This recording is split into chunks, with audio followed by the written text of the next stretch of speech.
Ladies and gentlemen and ladies, this is Matt for Oilers After Dark. Game 50. Sorry, it's been a day. It is game 50. The Oilers are in St. Louis. Also, I was told of a little something happening today. Let's see if I got the graphic right. Boy, I really hope I got the graphic right. Otherwise, I'm in trouble.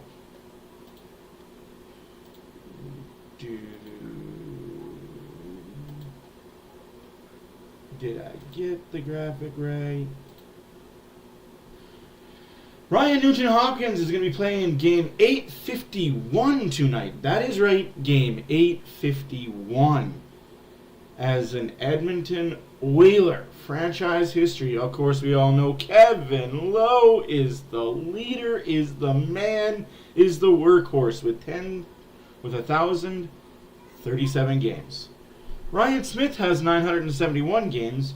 Mark Messier has 851. So Mark and Ryan will have the same amount of games.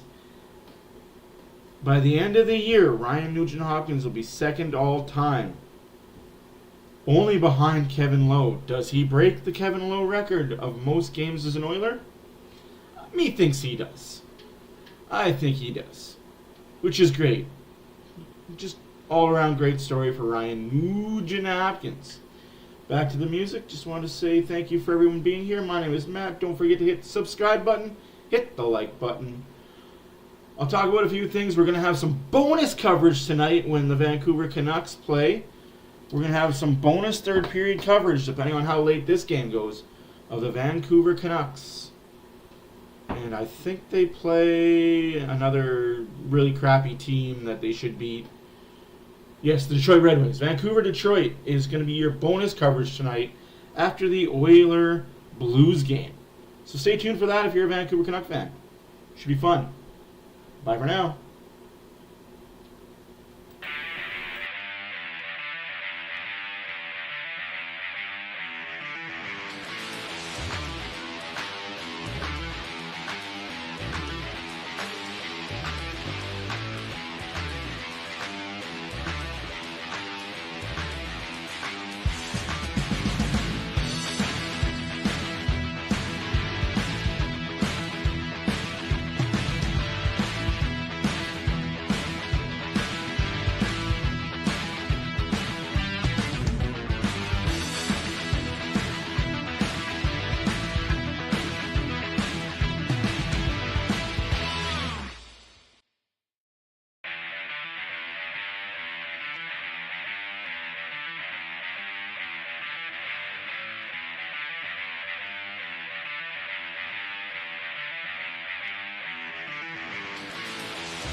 Of course, tonight, I know we're live. I am just not having my camera up right now because I look measly and I got to open up a Monster Energy drink and put it into a cup.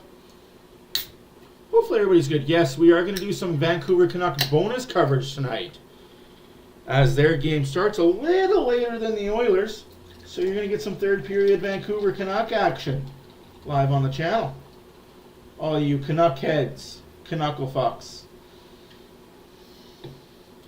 Happy Valentine's Day to all. Oh, I don't have the right graphic up right now. Let me fix that right quick. Womp. There. Fixed.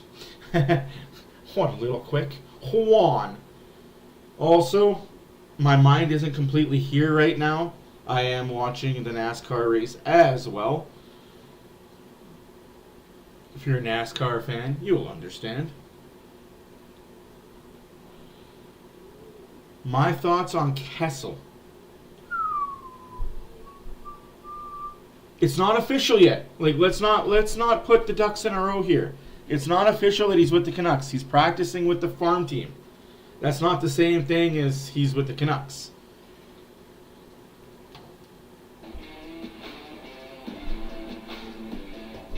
It's much better to have Connor McDavid. I had to, buddy. I had to.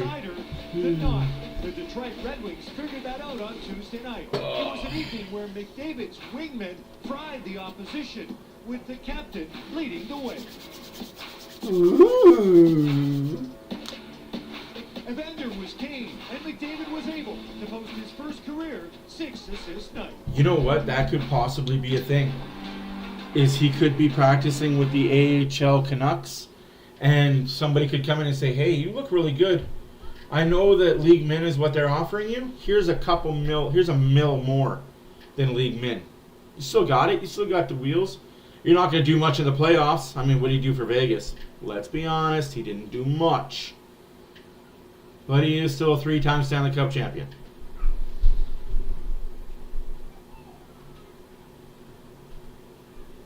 No, I agree. I don't understand it, but hey, this is Prize's last kick at the can. To call assists apples, but I do know this. The other night against Detroit, Connor McDavid got, where are we?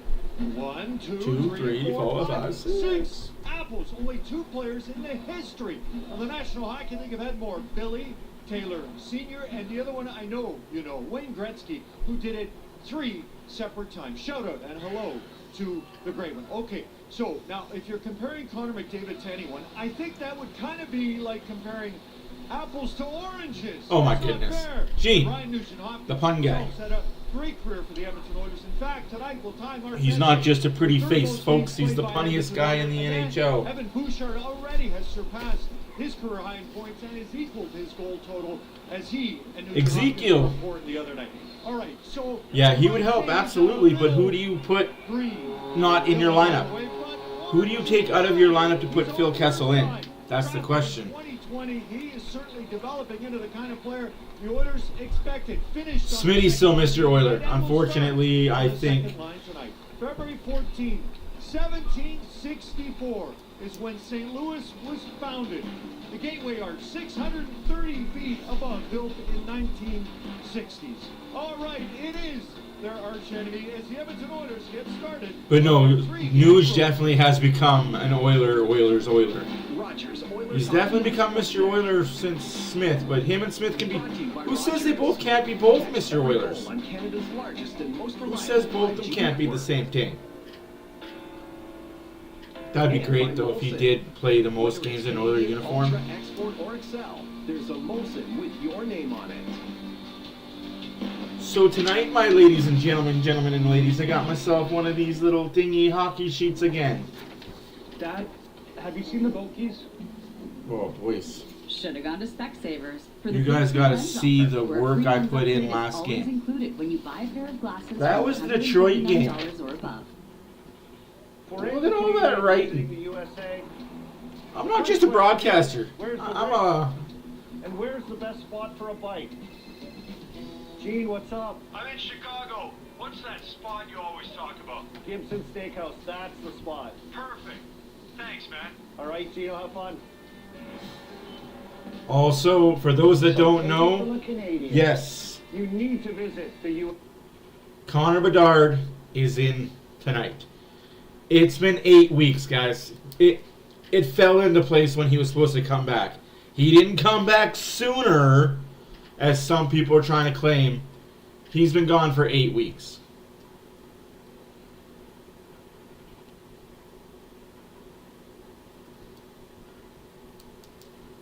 So hey, congratulations to him for coming back when you're supposed to come back. Hopefully you don't get hit and don't get hurt again. I hate saying it, but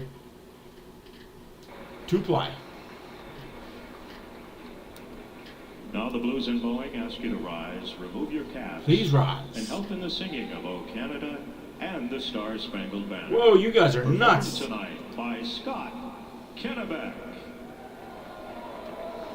O Canada, our home and native land, true patriot love in all of us command. At least you're losing. Glowing hearts we see thee rise, the true North strong and free. Hey Stephanie, how's it going?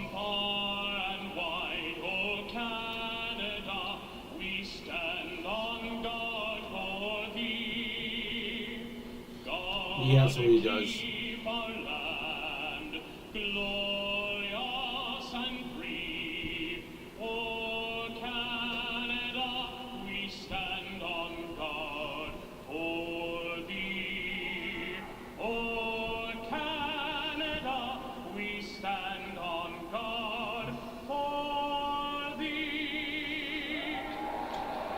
Welcome, ladies and gentlemen, and ladies. I'm going to get my mugly mug off of here. Oh, say, can you see by the dawn's early light what so proudly we hailed at the twilight's last gleaming, whose broad stripes and bright stars through the perilous fight o'er the ramparts we watched were so gallantly streamed. Yeah, Dallas is a playoff team.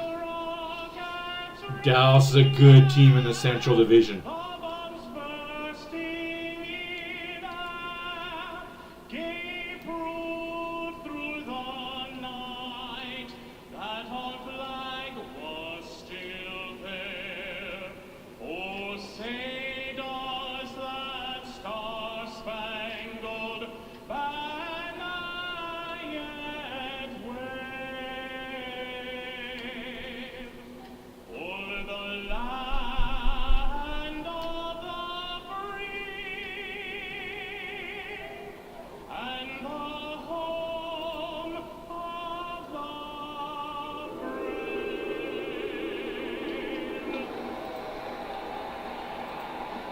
I will say this. The Pacific Division is probably the hardest division in hockey. The Central Division has 4 good teams. The Atlantic Division has 3 good teams. The Metro has 5 to 6 good teams. So the Metro and Pacific are probably the 2 toughest divisions in the NHL. Usually as year in, year out, you've got Oilers. So when I think of good teams, I'm thinking about the Oilers, the Canucks. You've got the Flames that are usually really good, the Kraken that are good, the Knights that are good, the Kings that are good. What is that now? That's 6 or 7 out of the 8 that we have. Usually Anaheim sucks, San Jose sucks. But the rest are pretty competitive. In the Central, you've got your Colorado, Winnipeg, Dallas, Nashville, and St. Louis. And the rest are pretty mid after that. And then in your Atlantic, you've got Boston, Toronto, Tampa, and now Florida. But after that, it drops dramatically. You get it all snitching and weighted. And Zach Hyman are your starting lines. Brought to you by Scotiabank, believing there's a place for all Canadians in Canada's game. Here's Robert Thomas. Well, they've been good for years. This year, maybe not so much, but his line mates each have 40. this year, yeah, but oh, big block there by Bush. Oh, just a bit offside for Icy. Could have hung on to that a little bit more in my eyes. Jump out of the gates right away, so icing here, face off to the right, it looks like. Stuart Skinner, but for Chris Knobloch, again, talking this morning about his team and likes the way they responded in the third period and came out to play, shuffled the lineups. later in the second period. And Gotta wait for that to load before I can do that. That game 8-4. Off the draw, a shot, and that was deflected up and wide of Stuart Skinner. And that's why I mentioned, I mean, Skinner finished with 35 saves in that game. The 4 goals against, I don't think tells the tale. There were scoring chances aplenty for both sides throughout Tuesday night's contest. I'm sure Chris Knobloch wants his team to be sharper defensively against the St. Louis club, Louis, that had won 7 of its previous 8 prior to a 4-1 loss in Toronto on Tuesday, where they all agreed they had nothing. Yeah. 15 shots on net. One of those games where it just wasn't going together. They couldn't find their stride. They obviously know they have a tough opponent here, and they did talk about that this morning. The St. Louis Blues, their schedule gets tough. They've got some good teams coming in here and who they're going to play and need to be ready, and they felt this was a good Playoffs? test for them up against the Edmonton We're Oilers. talking about playoffs? Shots in 9 years for the St. Louis Blues. That's a 4 performance. Hey, Dan, how's it going? Torchenko scored the only goal in that loss. He scored in each of the last 2 for the Blues, and now Torchenko able to maintain. Draisaitl the steal off to. I think McDavid's not going to go off on a heater tonight. He doesn't need to. Personally. This year, and he plows his way down the middle of the ice, ends up sitting right next to Jordan Binnington, the St. Louis starter. Swept in by Kevin Hayes. Didn't work out in Philadelphia, despite the fact he tied a career high in points last year. Lobbed up and too high.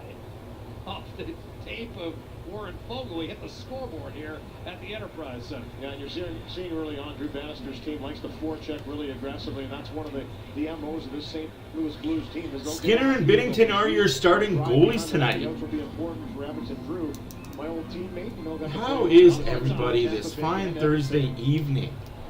Hopefully where you are living, you are warm, you are safe. Expects his team to kind of do the same. Let's go, Blues. Nice job to step right into the team late in the season and played all the playoff games with the exception of 1. Not easy to do when you come onto a new team to adjust and find out how to do that, but he was a player that could come in and just kind of blend in because of his hard work and his dedication to the details. Big giveaway. Oh, Fogle, guy on trade block. Needs to make a difference this game, Misa thinks. Over for Craig Berube, 15-8-1. Both teams getting a bump when they made a mid-season coaching change. In fact, they've got the 2 best records among the 6 that made those changes this year. 6 teams have made coaching changes this year. That's insane. No goal, goalie interference. Corey Perry in the net. That's a good goal, folks. In the mix, and they emphatically wipe it away. Yeah, there's no question there was a battle that was going on beside the net. I'm going to count that as a goal, and if I'm wrong, I'm wrong. You can chew me out later, but Bouchard goal! Again, as he picks the corner. Now, they are going to look at this, and you're going to see Corey Perry, after he first walks out that puck, here's the shot by Bouchard, but as Perry tries to maneuver through. Now, remember, he had the puck on his stick walking. But you are sack, I need to come along. Sack bomb, you're my sack bomb. Push, but he does get shoved kind of into Binnington there, and as he's pushed by... You know what you are sack bomb. Come on, guys. Review that. I would say not resisting the push. It's about as gentle as you can put it. Well, I mean, he's tiptoeing on that line, but if he wasn't in the blue paint initially, I believe they challenged. But because he was already in there, pretty hard. You still got to challenge that. Who cares if you lose the challenge? You're not going to get a penalty. You don't need the timeout. I don't see St. Louis going offside too much this game. Still nothing, folks. Kind of get your ears going. Kind of get you guys. Corey Perry, the fly Bouchard in the slot right from where he scored against Detroit a couple nights ago. That's what I understand. NHL, we want more goal scoring in the NHL. Every goal that's scored is no goal until we prove it's a goal. Hello, oil collector. How are you, my good friend? I think it was enough of a push by Callie Rosen that I don't think they would have waited on. You know, I might just do some pack openings this weekend. Coleman now with 3-on-2 for the Blues. Great shot off the rush, and that was blistered wide by Jake Neighbors, who shares the team lead with 18 goals coming in. And of course, Lou, you and I are familiar with him with his work with the Edmonton Oil Kings. Nice. Yeah, you know, just Yeah, Dan. throwback kind of player, wasn't he? Sup? How are you doing today? Everybody doing good? Everybody doing fine? It's only a quarter after 6. Talked about this morning. Jim Neighbors is that he's not afraid to go to the middle. He's not afraid to go to the slot. He scores a lot of his goals from that area. You want to score, get to the interior, and that's exactly what he does. Yeah, agreed. Ooh, that was a clear onside. Hit him. There you go, Nurse. Let him know your stick is there. McDavid. That's offside, but who's that a penalty against? Shouldn't that be a penalty against 5-1? Evander Kane tripped up. He felt like there could have been a call there. It was an offside whistle against Edmonton. Kane pleading his case to referee Jordan Samuels Thomas. Continuing to talk. Here's a hit by Matthias Janmark. Nice. Good hit. Execution here, taking Kapanen out of the Yeah, I feel bad for you, Canucks. Back in the lineup tonight was a Oh, so the 8 o'clock games are really late for you then, eh? Oh, damn, man. That shot go from the left side. 18 goals. Those 8 games are killer for you. Janmark back in the lineup tonight. Sam Gagner taking a seat. But Dylan Holloway starting the game. No comment on the reffing situation. On a line with Evander Kane and Leon Draisaitl. The Oilers are a little frustrated right now with some of the face-offs, wanting to get this game rolling. And off the draw, Kulak up to Vinny Desharnais, swept in by Leon Draisaitl. So that means Perry will be on a line with McLeod and Warren Fogle tonight. We have Chris Rooney and Samuel Thomas. From Torrey Krug. Because of course. But now, all of a sudden, this is his 4th year in St. Louis. That looked like a trip, and it's going to be called against Matthew Kessel. Power play, Oilers! It was him that was the first player on the forecheck to initiate contact. Can't do that. Look at this. He's the first forward back in the neutral zone. Breaks up the play, little cycle regroup, picks up the puck with speed, draws this call by driving wide. Just an excellent shift by Holloway. He's been elevated up the lineup tonight. And he's drawn penalties even when he hasn't been in the top 6. And there's an understanding there from him, Jack, that that's the way he has to play. He's excited to play with Kane and Draisaitl. He knows what his role is, going to the full forecheck in the offensive zone, disrupt, get that puck. Matt Kessel. And that's exactly what he did in 2 situations there, both offensively and defensively, using his speed. So the Oilers, who didn't draw a power play for the first time all season in the... Funny how that happens. ...thumping of Detroit on Tuesday, get a chance tonight against the St. Louis Blues, who scored 11 shorthanded goals this year. Yeah, no, there's no relationship between Matt and Phil. If there was, everybody would be asking him, so is your relative playing? Come on, gotta be better than that, Nuge. We can't be sloppy with the puck, boys. St. Louis is a good PK team. Get it in, 2 passes, boom on net. Get it in, 2 passes, boom on net. Buchnevich did not make a mistake putting that down the ice. A couple good entries into the zone and good defending by the Blues to not allow Edmonton to set up. Pretty quick change there, Louis. Only about 50 seconds for the first unit. That's somewhat rare. Fogle out the right-hand side. Corey Perry couldn't find it, and here come the Blues in transit. On the move, and pulling up, and dropping off. A save made by Stuart Skinner. Kapanen set up. Scandella's shot, and that was blocked. So 2 good looks. Kapanen and Krug jumping up in the play.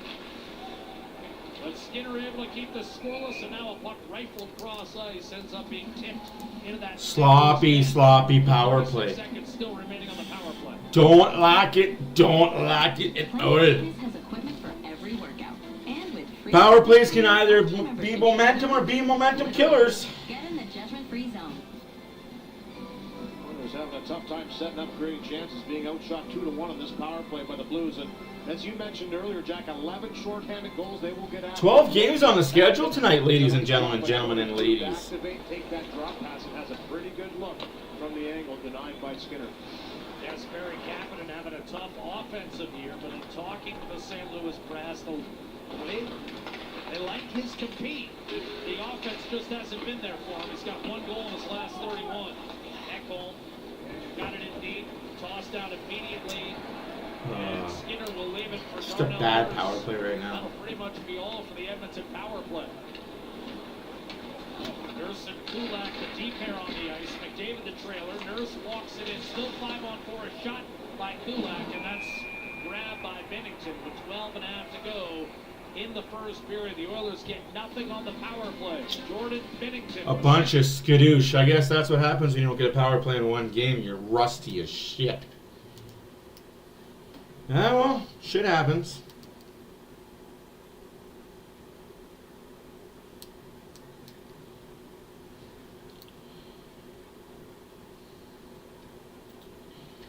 Can't score on all power plays. Just don't let your power play be the reason why you are not winning the game. He was doing net yoga. He was doing something. He was definitely doing something back there, which is good to see. Never a bad thing to be doing the net front yoga.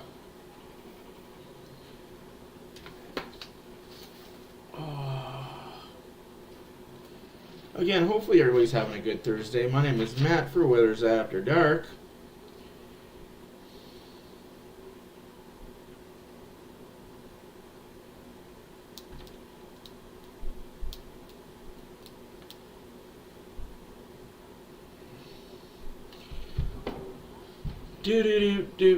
And of course that's not gonna work. Oh, crappy.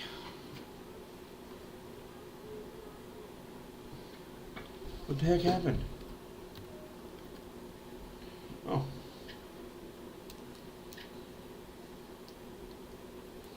Hey, Danny Daniels. How's it going? Lots of out-of-town scoreboards to talk about in the first intermission, as well as some bonus coverage, if my child allows it.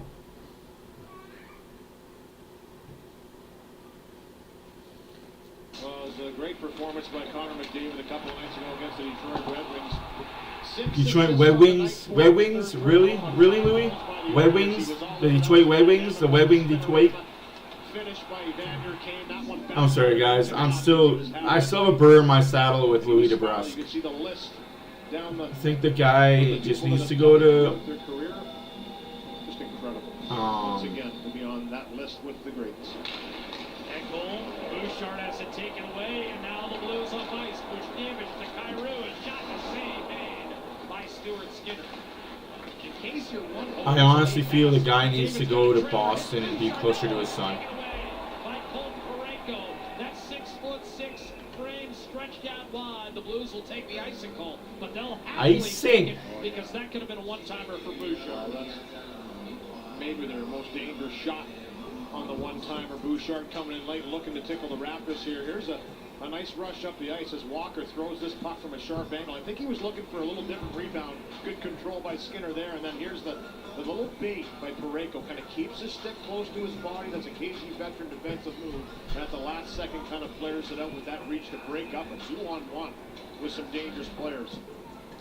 Vander Kane once again moved into the faceoff dot. This is bothering Edmonton a little bit. Draisaitl's a little annoyed. There's the CC. His shot blocked by Parayko. Scooped up quickly and swept out by Bouchard. Yeah, I'd be really annoyed too if... Like, the ref is not dropping the puck at all and then kicking out the Oiler. Like, okay. Comes up with a puck on the half wall and clears back to center. Holloway, 3 good plays in his own zone right there. A bunch of good plays already in this first period. Obviously, he's excited on this line. He's moving his feet. He's using his mind to move around the ice and make sure he's in the right spots. Devin Hayes waiting, shooting, and that was great. St. Louis is all over Edmonton right now. I know, and I don't blame you. It's easy to roll your eyes at some of my ground pronouncements, but I felt like that diving goal, who knows, that could be a launching point for Dylan Holloway. That's confidence, right? You need to see that puck go in the net every once in a while, especially when you're expected to be... I'm good, man. I'm always good. Life is great for me. Like, I really cannot complain about life at all. It's about learning how to play at this level, but that's a big goal. Big save again. Shot by Saad, deflected out of play as the Oilers once again active in the shot lane. Holloway was joking, he said... Edmonton 0, St. Louis 0, 11:07 left to go in the first. Get out of the way. I gotta listen to the other broadcast here, sorry guys. Getting in that shooting lane, you're gonna get in front of your goaltender. Until I get my other computer set up. To get through you en route to the net, and that's exactly you guys are forced to listen to the Sportsnet broadcast. I'm going to listen to the Bally Sports St. Louis one.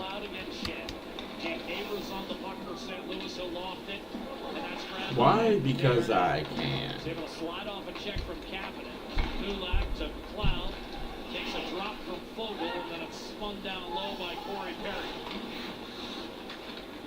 Rosen buffed it behind the net shed. Changing the loops. And now Rosen up through center. 10:38 left to go in the first period. 3-2 shots, the Oilers, and a whistle for what? Whistle against St. Louis. A late call coming from Offside, apparently. Well, here's Strange. that goal you're talking about for Dylan Holloway. And it was in a moment in the game that was, you know, in the balance. It was the 4-3 goal. It was in a situation where Edmonton had the lead twice in the game by 2 goals. And then this is the goal by Holloway that kind of opened things up. And it was a shift here. Good job to kind of contain, keep the puck alive. This rebound pops out, and right there you're talking about Olay by Connor McDavid, who gets up in the air, airborne to get over Holloway. But the effort to get to that puck, he understood he had to dive to make it happen. He did. He finds the back of the net. And as you say, that's a confident building game number 1. Jamie Drysdale. here's a centering. Derek Ryan shot saved by Binnington. Oh my gosh, you guys are button hooked. In front as the fourth line generated a tremendous chance, only to be denied by Binnington. Hey Adam, how's it going, my friend? Wide by the TSX, home the defenseman gets up on the play, and the stopping. Leafs just scored. Womp womp. Was it on the power play? They both go to the net. They both stop. Brown flares to the right, and a little lane opens up for Derek Ryan. Who gets the chop at the puck. This fourth line needs to be better, do something. More discussion with our referee tonight, Jordan Samuels Thomas. Meanwhile, Chris Rooney checking with the timekeeper. A lot of conversation between the players and the officials here early on. Yeah, it's bogged down a little bit. Tyson Baker and Dylan McNamara are linesmen tonight as Edmonton in St. Louis. First of 3 matchups here down the stretch. Oh yeah, they got a game tonight, a game February 28th and April 1st. Chipped up the right-hand side, Jordan Kyrou could not nudge it past Eckel. Will get a second opportunity, and he sends it over to Thomas. 2 signed matching contracts a couple years ago. How was that not offside? Wrist shot flicked aside by Skinner. Now breaking loose, Bushkevich. Pushing across Marengo. Interesting. Down low for Kyrou. With some room. Back of the net, in front. Thomas denied by Skinner on the setup. Bushkevich. Nick Leddy on the puck. Sharp angle. Thomas shoots and scores. 1-0 St. Louis. What a look from Leddy.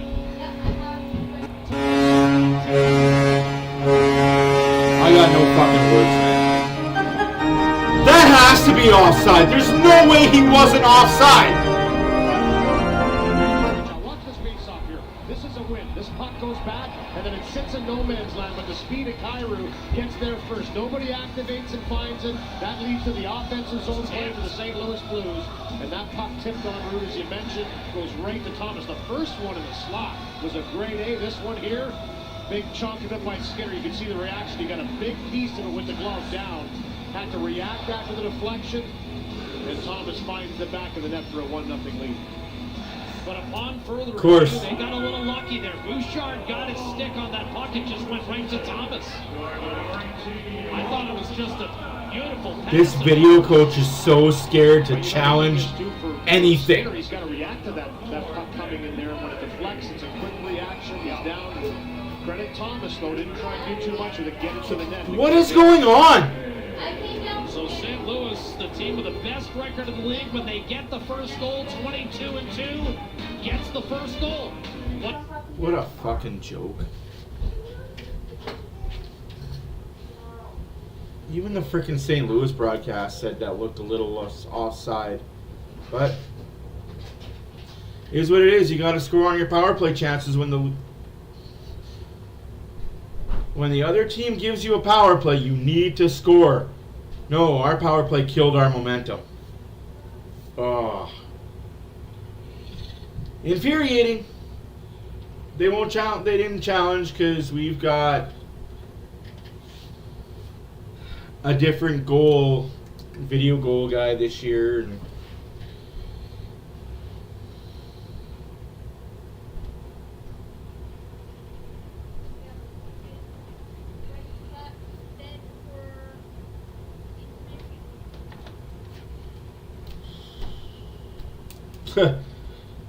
Well, the second period can't be any worse than the last game, right, Dan? That Detroit second period was god awful.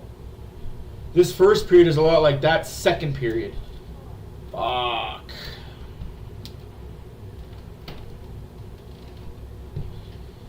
No worries, guys. We got 2 matinees coming up. If you thought today was an early game, wait till you watch Saturday's game at 1 o'clock p.m. And then on Monday, another 1 o'clock game.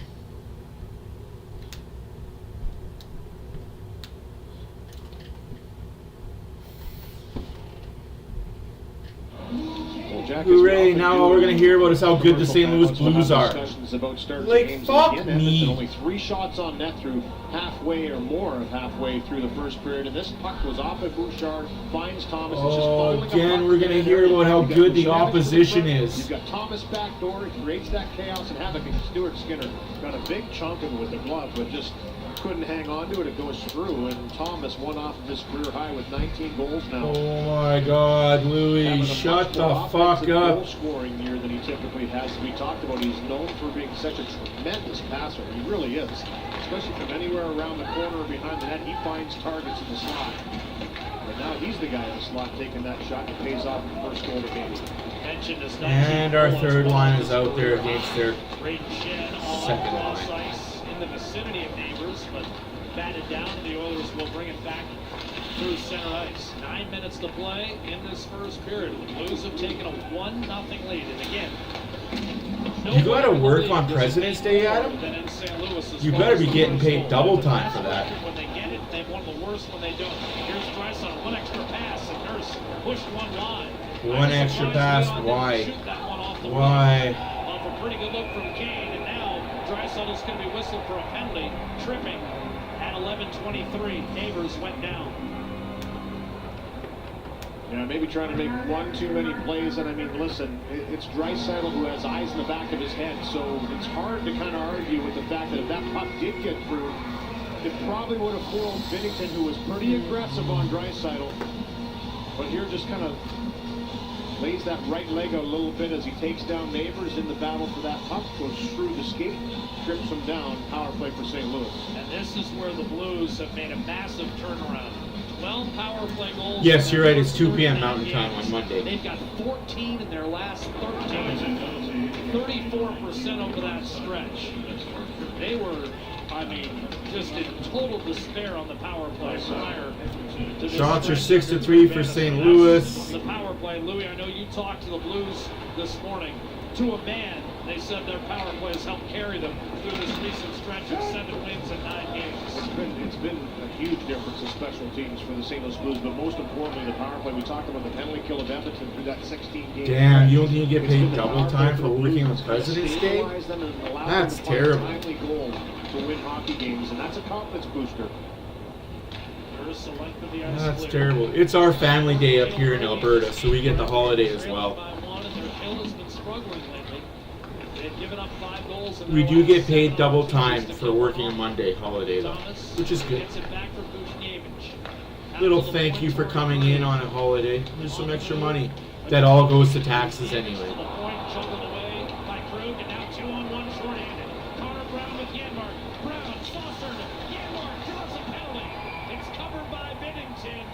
This will be evened up. I'm not sure the crowd realizes it, but we'll have 4-on-4. Matthias Janmark, a determined net drive. Yeah, good work by those two, but god damn, they need some goals. I might not be the only one in the building, and I was just begging him to shoot this puck. Take a spot and bury this. Right? Thank you, Louis. She said something intelligent. By the speedy Kyrou coming back to take away Matthias Janmark. And a good sprawl there by the last second, which forces a little bit Brown by Torrey Crew going down and taking away the 2-on-1, but hooking will be the call on Kyrou, and 4-on-4. McLeod, Kane, Nurse, and Ceci out there for Edmonton. Shed, Pareko, Leddy, and Kapanen for St. Louis. Face off to Binnington's right. He's 4-2 lifetime against the Oilers. In fact, he's closing in on the all-time wins record for a St. Louis goaltender, held by Mike Liu. He He has 135 wins, Lee. 151, the all-time club record. Cabinet off the right-hand side for Parayko. Shen struggles to move it down low. Parayko comes over with the requisite support, and now Nick Leddy spins away from McLeod. Parayko, one of just 4 players in the St. Louis lineup that were on the 2019 Stanley Cup champions. Cabinet breaks loose on his backhand. Backdoor, Shen stopped by Skinner. Rebound McLeod. Kane to Darnell Nurse, and he'll toss it in from center. Retrieved by Kessel. A reset for Cabinet. Blues are set to go short-handed here. Thomas on the right-hand side. That was a bit of a mistake from Kessel. He had no reason to move that puck, and now it's turned over, and Edmonton's coming the other way. Connor McDavid dropping off for Nugent Hopkins. Bouchard. Draisaitl. McDavid. Oh, goddamn. We got one of the trolls early. So you're going to say trash in the third period when the Blues let up 5, right? Rebound backdoor. Yeah! Leon Draisaitl! 1-1, motherfucker! Blues rules. In my mind, Looks like Binnington is trash. The Blues are trash. Go home. Game of mistakes. Woo! What are you going to challenge that, you losers? Lose the challenge, go back on the power play. McDavid's already on the ice, and here it is, just trying Fucking to move it up. Blue Oilers are trash. Of the penalty box, and then Look at the standings there, bud. Pass by McDavid as he funnels through the middle. Just the spin pass onto the tape. Knows exactly where Leon Draisaitl is. The traffic. Thanks for adding fuel to this fire. Beautiful.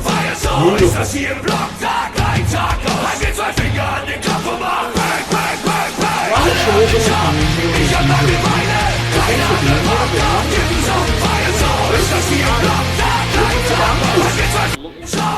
Keep that energy, winning or losing. Keep that energy. stop on a sharp angle by Keep the energy whether you're winning or losing. Perry.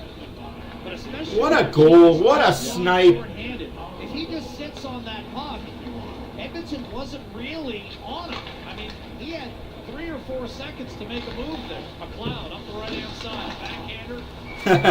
I mean, yeah. Have to go in the first period. Draisaitl, the game. No, I'm bugging you, Blues fan. Thank you for being here, man. I'm just bugging you. I'm just being an asshole. Forged a 1-1 deadlock. I'm gonna blame it on the. No, Wilner. No, he's not trash. No personal attacks. Attack the Blues, but don't attack the guys. Don't attack people personally in the chat. Attack the teams. It's the energy drink. I swear. This is why my wife locks them up in the cupboard. I'm not supposed to have it. But I'm watching also, if you guys are wondering why I have the headphones on, I'm watching the Blues feed. Yeah, I know I'm weird.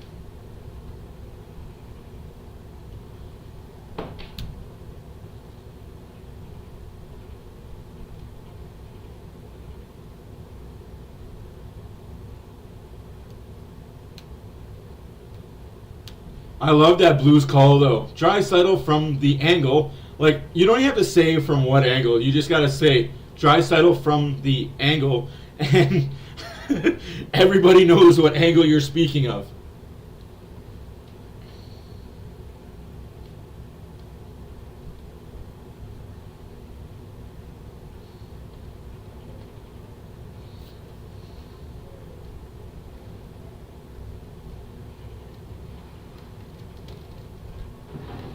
McDavid with eyes on the sides, not just the back, but the sides of his head now.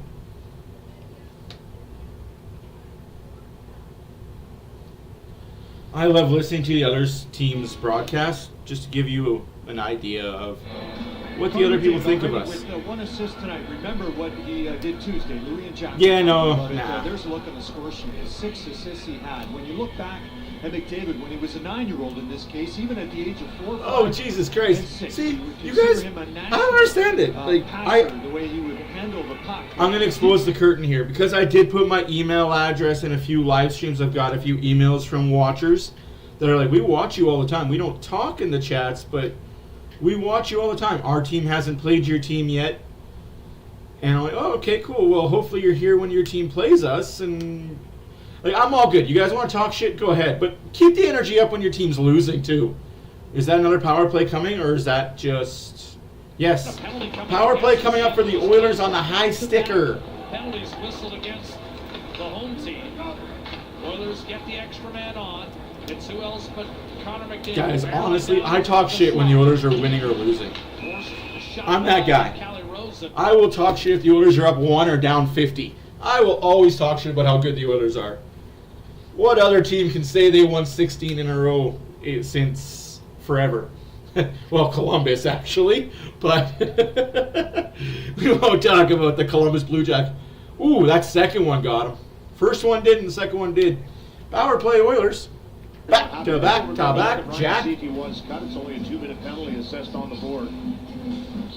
The only bad part is the Blues game is like a minute and a half delayed. So they're still on commercial break for Ryan Blaney and the Menards commercial. So if you're watching on Bally St. Louis, great commercial, by the way. What a save by Binnington!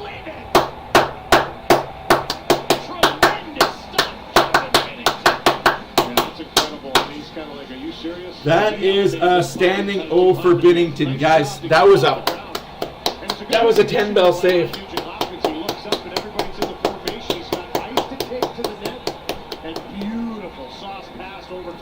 That was 10-bell. That was a save and a half, man. All you can do is tip your cap at that. Thank you very much. That's an amazing save. Nothing you can do when you make a save like that. What a save. Binnington got it back there.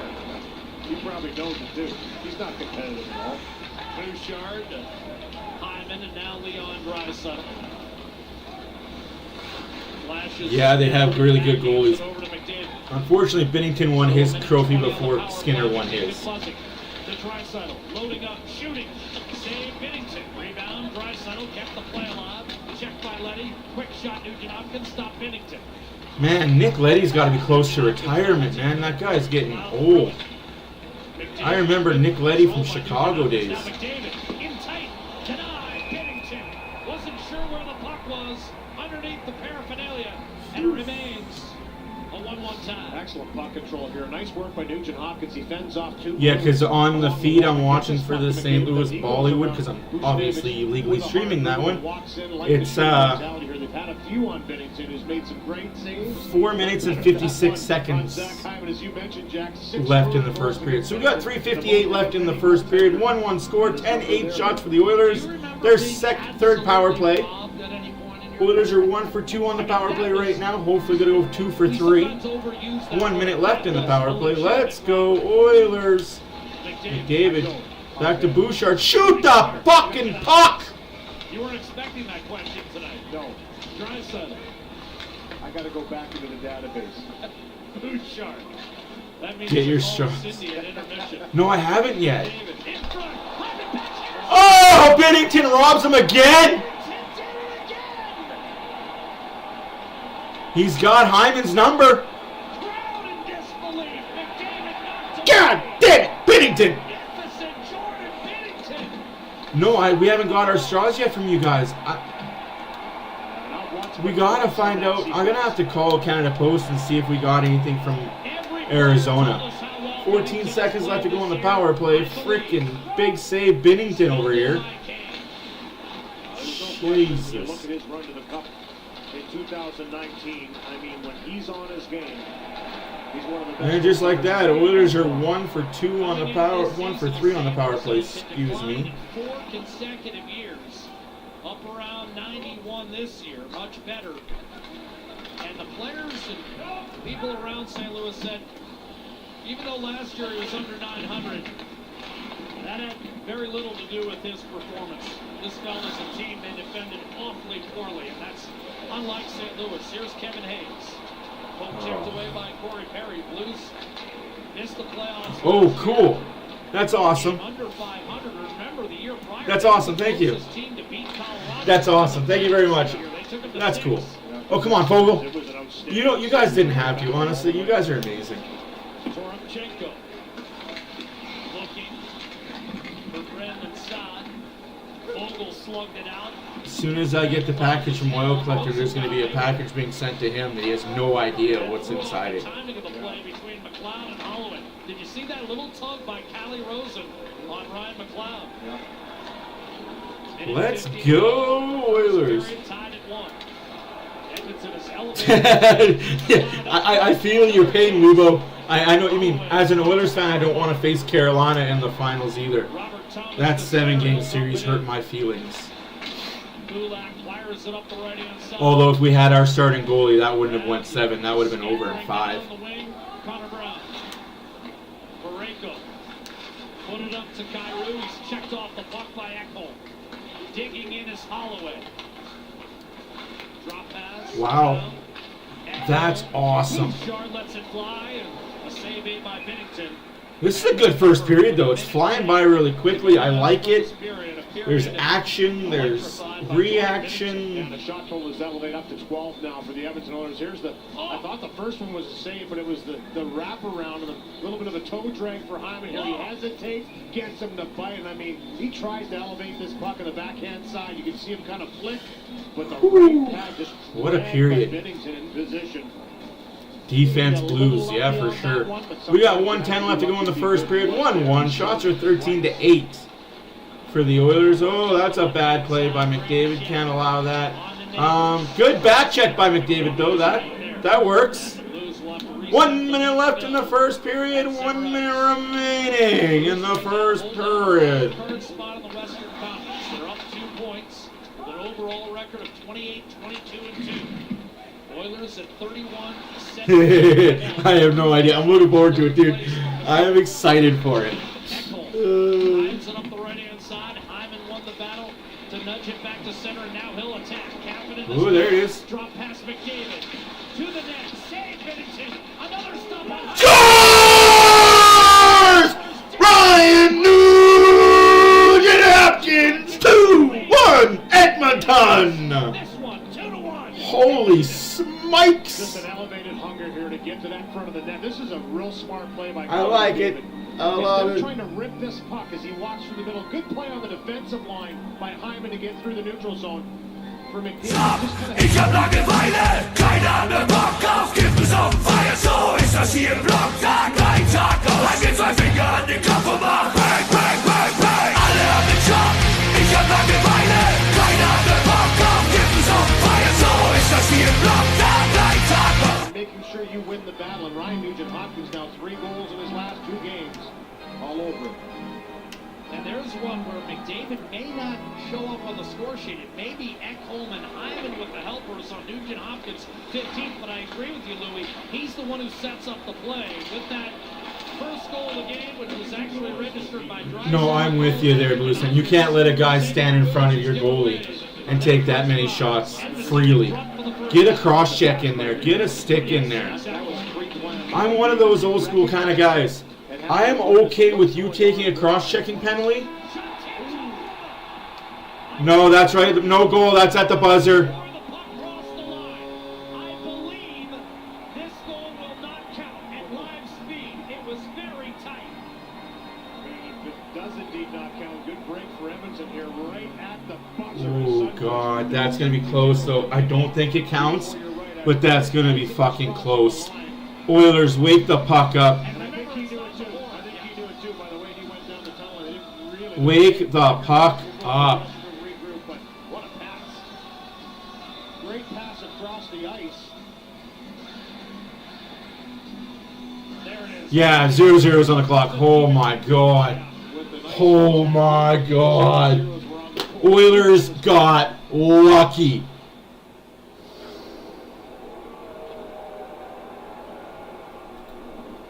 This period brought to you by Oilers got lucky. Regroup in the first recess. Pull your heads out your asses and get better. Right now, McDavid. Wow. Wow. Holy sheet balls. All right, let's go to the out-of-town scoreboard, brought to you by this guy because I look so handsome. No, it's a joke.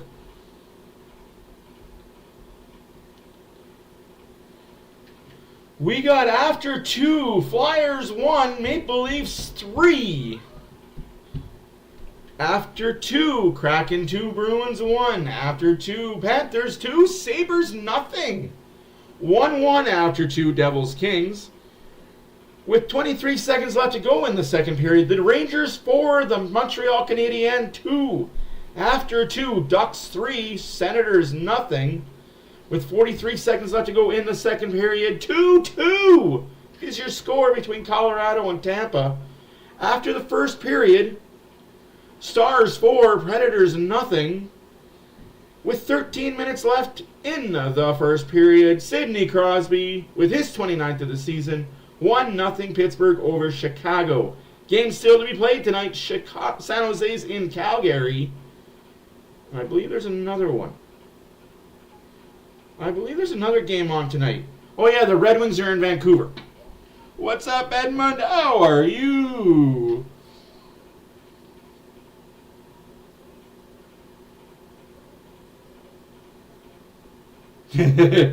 Oh my goodness, what a period, folks. What a period. I'm actually going to turn it over to the Chicago whatchamacallit game. Chicago, Pittsburgh. That's the two teams I'm thinking of. Is it not on?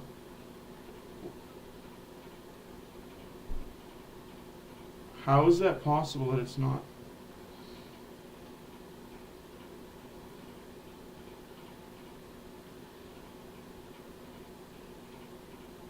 Oh, there it is. It's on Sportsnet 360.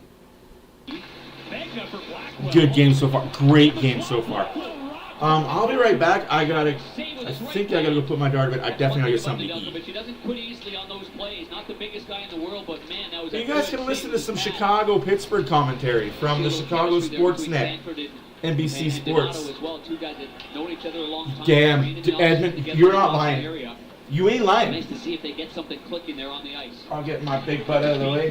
Rivals, Sanford, Boston College, Donato, Harvard. But wearing the same sweater tonight, Riley Smith. For Drew O'Connor, saves Soderblom, rebound from the defenseman Ludwig. And the Hawks bring it back on a counter. And whistle just too far out in front of Kachuk, and the puck is ice. Oh, he knows it too. That pass a foot and a half too far. Entwistle did the right thing. He waited. He had patience. He just missed the pass. Here's the play before that. Donato fighting for the puck. The rebound goes right there to Blackwell, the righty, and that is a great save there. After Magna made the pass, it was on the left skate of Blackwell, but it's a hot potato there, and man, oh man, good opportunity and a better save. Nedeljkovic is going to his left, uses his left edge, and gets back to the right. Shot blocked in the circle from Ruido. And Korchinski has it. To center ice, Radish drops it off for Kachuk. Kachuk over the line. Kachuk swing and a miss, but gliding towards Nedeljkovic, and he ushers it behind the net. Riley Smith has it. First-year Penguin, Stanley Cup champion last year with the Vegas Golden Knights. Drew O'Connor tries to leave it for Riley Smith, but now Entwistle brings it back out. Rockets the puck in. Tyler Johnson is there. Marcus Pettersson gets to the puck first. A tie-up now in the corner. Evgeny Malkin jabbing at it. Now Dickinson. Dickinson throws it out. That's a shame. He was trying to bank that off the boards, and obviously not a billiard player from back in the day. He went to school.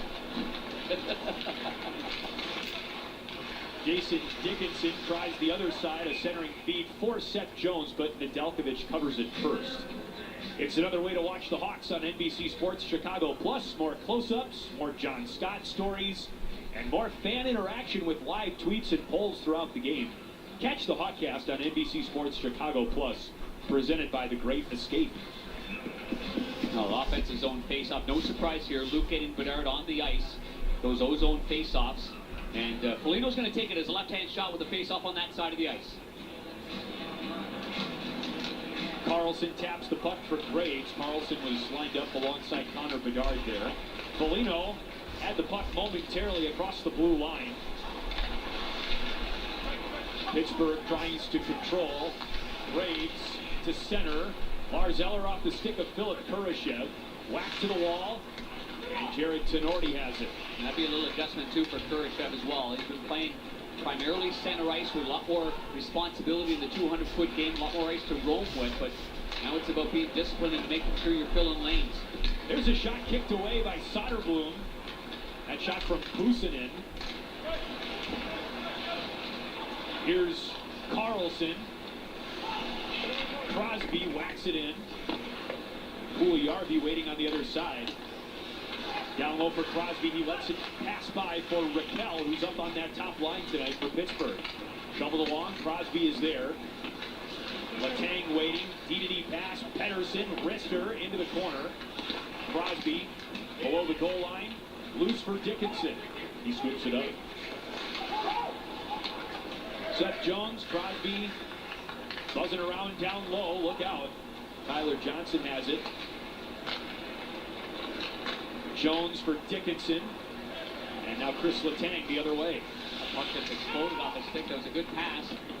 That's one of the things we talked about, that first pass. And that was a good one. It just wasn't handled. Alex Vlasic. Dickinson plays it off the wall and goes for a change. Colin White. Jonathan Gruden. Soderblom plays it past Carter to the line. It comes out. Weedle and Ludwig. That's a good handle there by Soderblom. He's been working on it.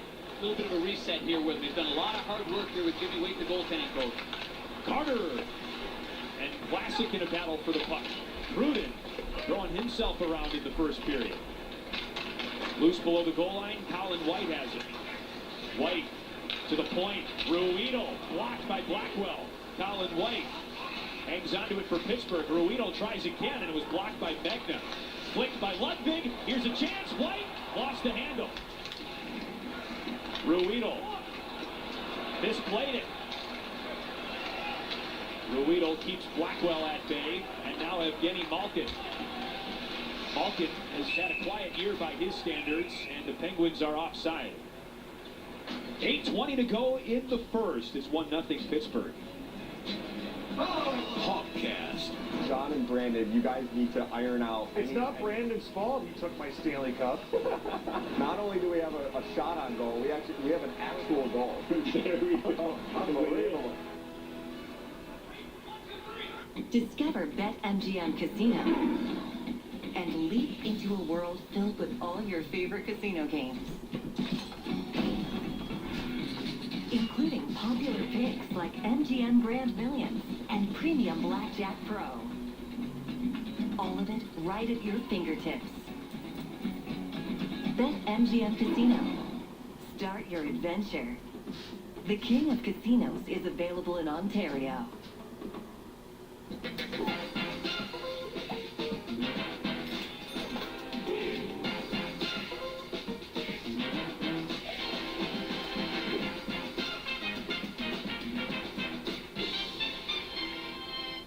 It's Leon's No Money Miracle event. Find incredible prices on furniture. Save up to 50% on select mattresses. Plus, other than the taxes and fees, don't pay until 2026 with 0% interest. Limited time only. Hit that pause, take that flick, check your angle, post that.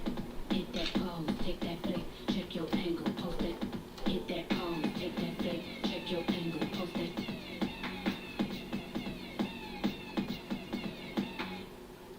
What makes your car yours? It's the kick teasers, late night dinners, and handy essentials for everything you care about. Intact Insurance. It's time for our Taco Bell Take, featuring Sidney Crosby. Well, amongst active players, nice even number there, 1555. He's got lots of hockey left in him. Ovechkin just slightly behind him, and of course Crosby didn't win the Calder Trophy. We were talking about that earlier. He had 1 year to win that, and it's an important trophy in the history of the game. And it was Ovechkin that ended up winning it that season. The great late surge. You want to go through the Hawk winners for the Calder Trophy? Let's do it. Panarin, Kane, Belfour, Larmer, Esposito, Bill Hay, Cully Dahlstrom, and Mike Caracas. 3 goalies in that group. Pretty good group. You want to be a part of it. she said, you only get one chance to win Rookie of the I'm Year. back, Jack. Ryan Gray. Ooh.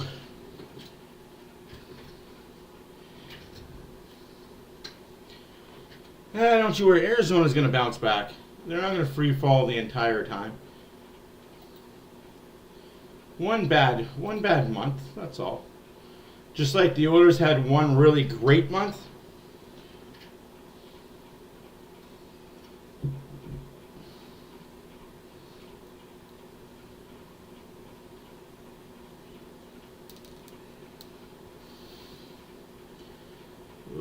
Leddy and Vucevic with the assists.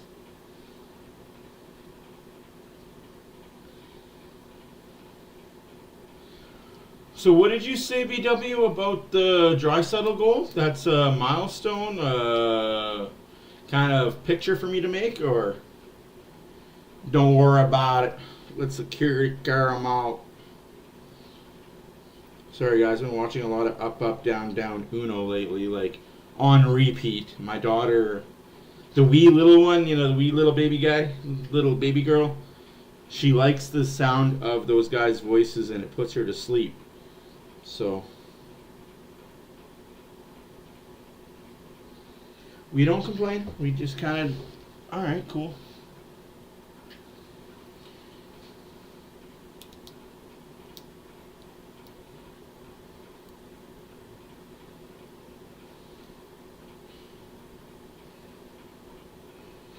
Who do I think makes the wild card spots? You're looking at them right now, St. Louis, LA.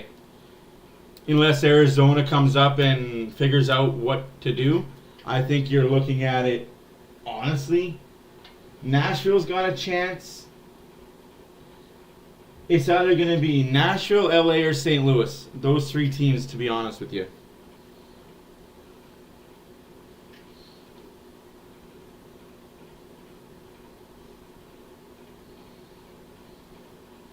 Hyman and McDavid. Holy smokes. Hopkins with the goal. Hyman with the assist. McDavid with the assist. 2-point night already for McDavid. And we're only done 20 minutes.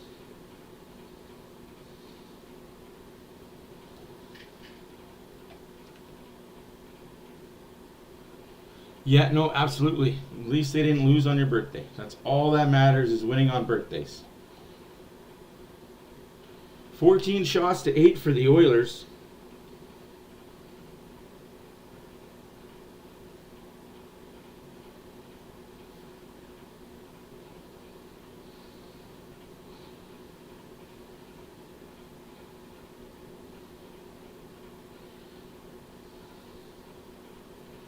"12 saves for Binnington."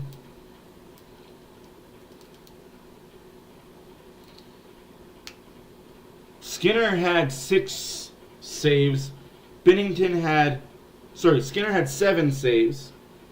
Binnington had 12. Not bad goalie duel happening. Not too shabby. Hey, at least you can say the Blues won a cup before the Oilers. In this run of a decade. I forget just how long the St. Louis Blues have been a team. They've been a team a while. I love it. Oh, Draisaitl's chirping. Draisaitl's chirping.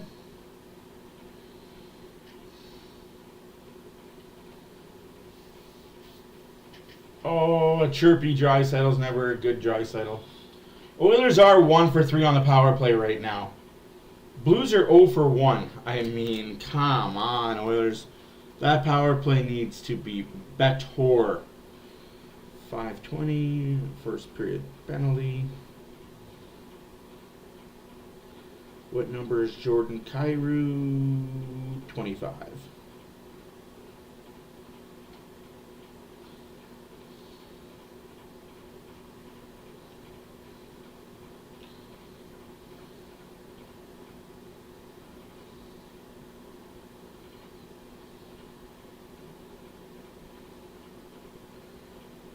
Hooking and high sticking. So we got 2 trips, we got a hook and a high stick.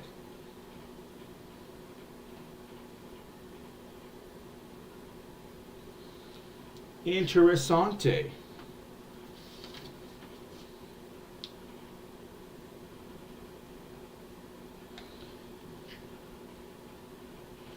Nice. We want Florida. Yeah, yeah.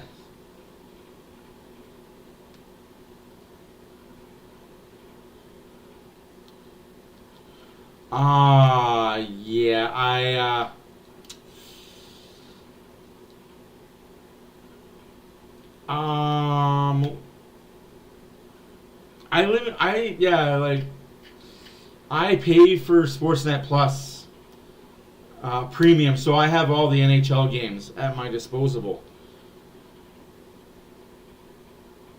Disposal, not disposable, disposal, not to get it confused with Red Solo Cups.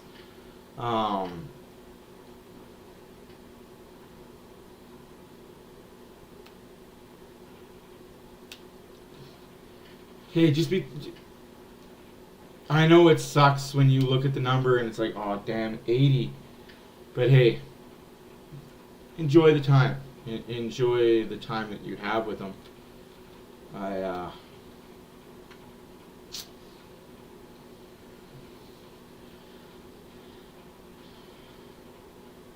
don't have a relationship with my parents.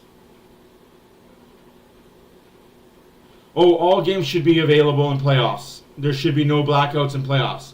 If I remember correctly, the blackouts are lifted for the playoffs. Every game is on NBC or ESPN. Oh, Nikki, happy 5-0.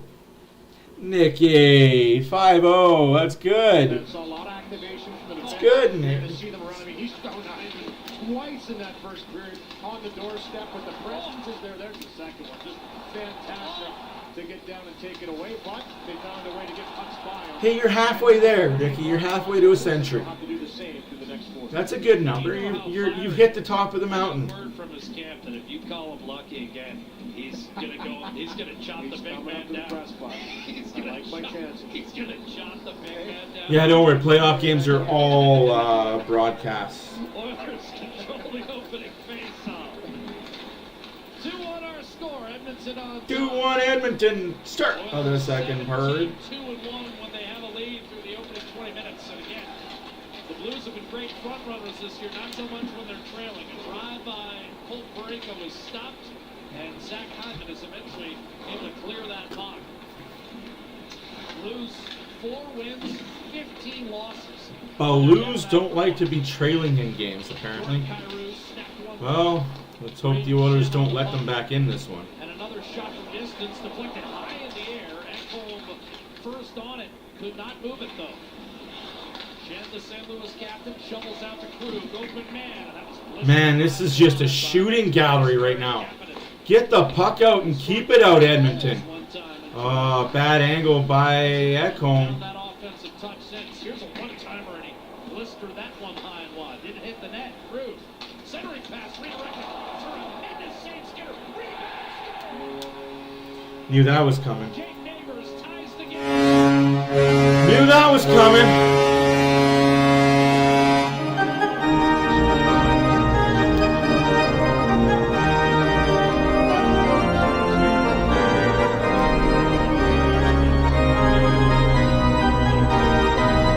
That's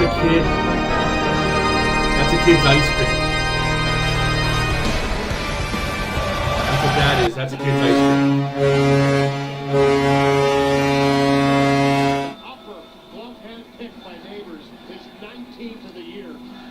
Great finish. 2-2 hockey game. Oh, that's terrible, folks. Again, shooting gallery because the Oilers were not clearing the puck out. Ekholm took the wrong angle to the puck. Bouchard was lazy getting to the front of the net. 2-2, 18:36 left in the second period. Here's Draisaitl looking to change the complexion of this one yet again in Edmonton's favor, only to have that one deflect over the plexi. You mentioned a player for Jake Neighbors. We talked about it early in the telecast that he scores a lot of his goals. No, I know. Yeah, I just lied. I know. No, I know where he is. I didn't take that as to me. I knew who you were talking about. Interior play around the net. He talked about it this morning and said, "Hey, it's working. I'm going to keep going there." And he was right in the blue paint before he dug that puck out and spun and shot it. Oh. My daughter had ice cream for dessert before bed. I don't know if that's a good or bad thing. Blues are tied once again. Each team is led. Thank you for telling me. Otherwise, I never would have known that it was there. Loose puck steered by Saad. Back to Scandella. Now in his 14th year, Marco Scandella. Skinner whips it up the boards to Kane. Draisaitl with speed, chugging his way into the offensive zone. Center pass, and Nurse couldn't handle it, and then couldn't get a backhander off. Slapped it into the corner for Evander Kane. Won a battle on the half wall to Ryan McLeod. The puck remains in the offensive zone. McLeod through Torchenko, tracked by Pareko. Warren Fogle onto the ice. Kulak a one-timer to save Bennington. Rebound hops off the glass. I believe it climbed out of play, but 2.5 gone by here in the second. Powering your place. ATCO Energy. Braden Shen with the assist and Torrey Krug as well. Brett Kulak and the Edmonton Oilers have seen St. Louis battle back into a 2. Torrey Krug's been such a good pickup for you guys. Dig in for the offensive zone draw. Draisaitl and Nugent Hopkins overcame the goal midway through the first by Robert Thomas. But now with the game tied again, we're going to have a puck cleared out of play, and we'll have to drop the puck here in the neutral zone. Oilers. What did you learn about Canada the other day, Adam? In their last 20, 26-5 in their last 31. St. Louis, similar to Edmonton, responding. Don't be scared. The Oilers are only a good third period team. Ruby, who of course was the head coach here when the Blues won the Stanley Cup in 2019.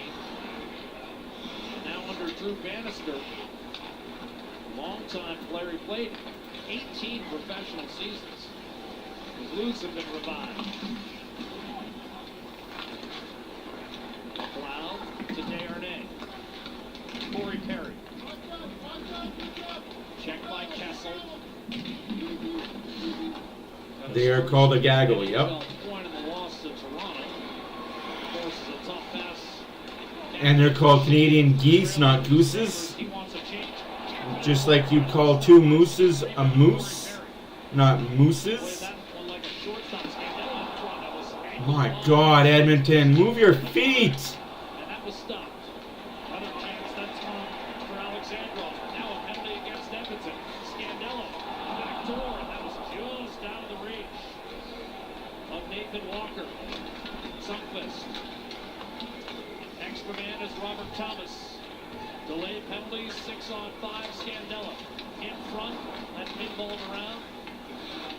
Swept back by Alexandrov. Shot coming, redirected wide, and as McLeod touches up, the Oilers. Ryan McLeod going for hooking. Into the second period, St. Louis awarded its second power play of the night. Yeah, Edmonton was buzzing at the end of the first period, but it's been St. Louis that has come out in this second period and really started to give it to Edmonton a little bit with the pressure around the net. It's resulting in the Jake Neighbors 2-2. That's an interesting fact, though. Gaggle of geese. I love it. That's so true. It's a strange situation when you call a goose a geese. They got the wrong guy. They got the wrong guy. St. Louis. Ah, Jeebus. 8.4%. It wasn't 79. It wasn't 73. It was 71. Come on, Derek Ryan. Fuck. That would have been sexy, Derek Ryan breakaway power play, penalty kill goal.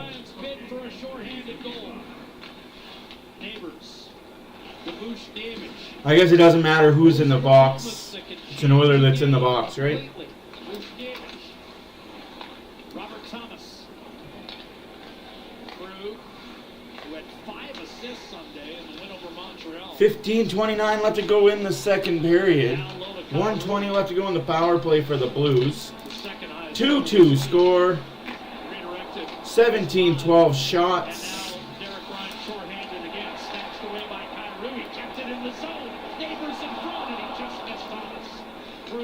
He's driving me nuts with the goose. I'm always telling him it's geese.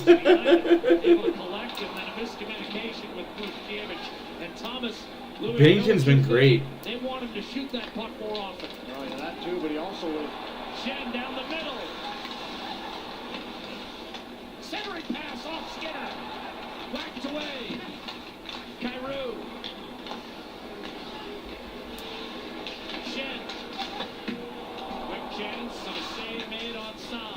In front, Sundquist bumped it back and a lunging Shen couldn't get there. Go ahead. Yeah, I was just going to say. Yeah, buddy. When he made that pass, it was Derek Ryan that got a piece of it. That's why it was behind Kyrou. He's the one that turned it over. Well, got pickpocketed by Blues Kyrou. fourth line against the Oilers fourth line. They look better on that play. That pass was right on the Oh, table. McLeod's Hit by flat foot. Ryan doesn't happen. McLeod, a steal and a length of the ice clear with. That's it for the power play. Why is Skinner so good? He needs to be? Why is Bennington so good this game? Gosh darn it. Out of the box, power play is over. Blues miss an opportunity to regain the lead as Desharnais has it taken away by Walker at center. Walker from Australia. Boy, is he a grinder. Earning another call-up this year, and he's produced with 4 goals in 14 games. 8 years he's bounced back and forth between the NHL and the American League. Bannister again had a lot of these players, over half the players he's had in the American Hockey League, so he has that familiarity and understanding. He said Walker was a great offensive player for him down in the American Hockey League, but here he's all energy. He says he's hoping the offense will come. Kapanen centering it pass was tipped off the pads of Skinner. Draisaitl floated out to Nurse. He fires. Save Bennington. Big rebound. Grabbed by Thomas. Nearly 7 minutes gone in period 2. 13:05 left to go in the second period. 2-2 score. Shots are 18-15 for Edmonton. Both teams are 1 for on the power play. Scoring his 26th of the year. A steal. Kyrou. Sorry, Oilers are 1 for 3. St. Louis is Oilers in transition. 0 for 2. Waiting, ditching. Kane is live and a save. Turned over by Bennington right in front. The Blues got away with it. Bennington almost gave it right back to Evander Kane. That was a rocket by Kane. Check his mask, man. That looked like it hurt. Center, and that was blocked. Brett Kulak shoots wide. Now pursues his own rebound. McDavid tried to center. Thrust off the puck by Parayko. Hyman is able to hang on to it. Parayko and McDavid again in the corner. McDavid holding up long enough for Hyman. Nugent Hopkins twists it back to Kulak. Turned over. The Blues a soft chip. Held in though. Nugent Hopkins cross ice. Picked off by Scandella. He'll activate. Dump and chase behind Bouchard. Line change for the Blues. Bouchard thundered into Scandella. Kulak nearly gave it away. Kapanen will wind it around. Scandella needs a change desperately. Meanwhile, Braden Shen keeps it down. He is blasted by Connor McDavid. Huge hit by McDavid. Neighbors shook it off. Dishes one time ripped by Kapanen. Oilers are playing frickin' sloppy, man. Out to the point. Another shot. Save Skinner. Rebound loose. Score. Blues regain the lead. Torrey Krug with just his second.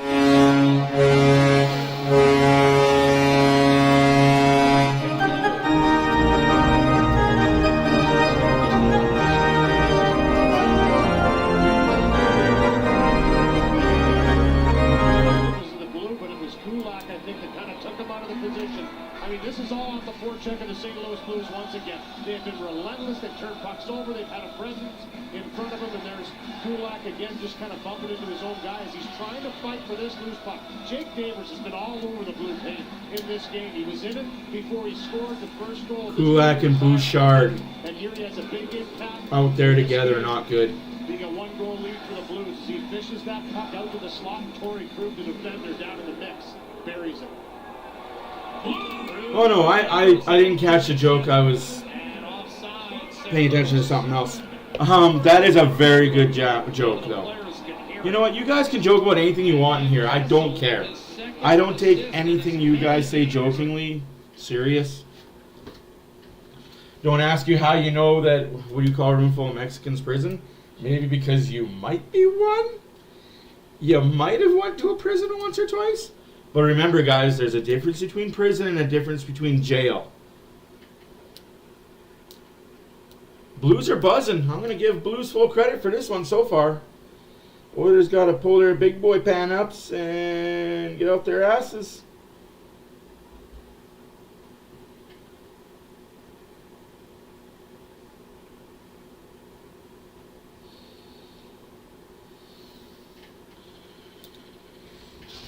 No, I think you overvalue Alberta products there, BW. I think that Neighbours isn't good. He's on the 3rd or 4th line.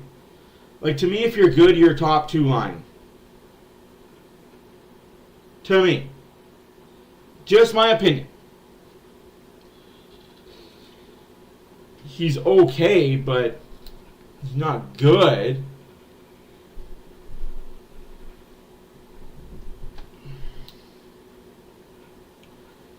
It's infuriating how this defense runs around when it's not the two pairs together. What?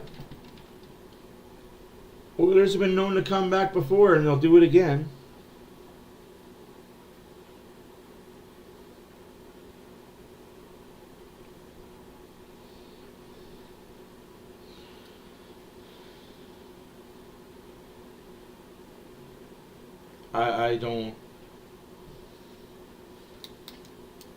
I still don't think he's good. He's on the 3rd or 4th line.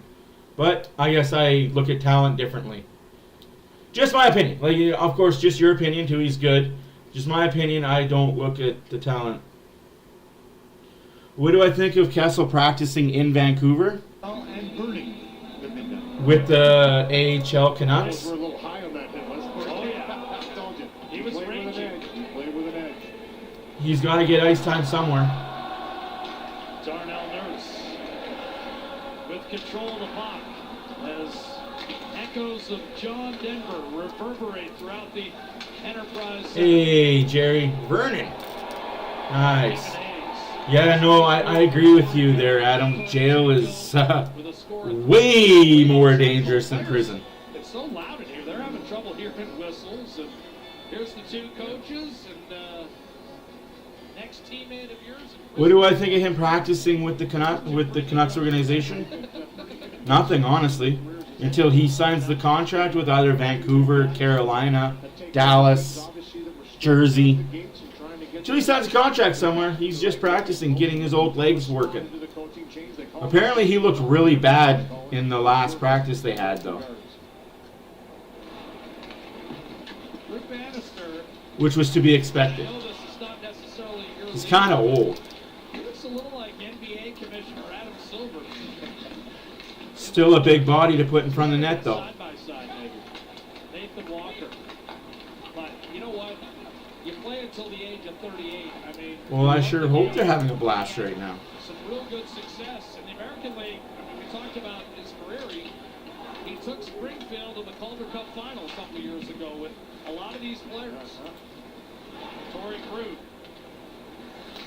That's awesome, Jerry. Offside, Oscar Sundqvist. Leafs having a blast right now. I see that. Yikes. Face off against pain with Advil Plus acetaminophen. Fight pain 2 ways for fast, effective relief. Matthias Ekholm, the Edmonton Oilers. This a stretch of 6 out of 7 on the road for the Edmonton Oilers, with only the one-time drop-off at home. And they took full advantage of it, pelting Detroit for 5. Too many hot dogs for sure. But now the Oilers find themselves trailing once again. Edmonton among the league leaders in comeback wins, so it's nothing new. Kapanen off to Shed. Neatly pickpocketed by Leon Draisaitl. We talked about his takeaways. Now Evander Kane backhands it on net to save Binnington. Wow.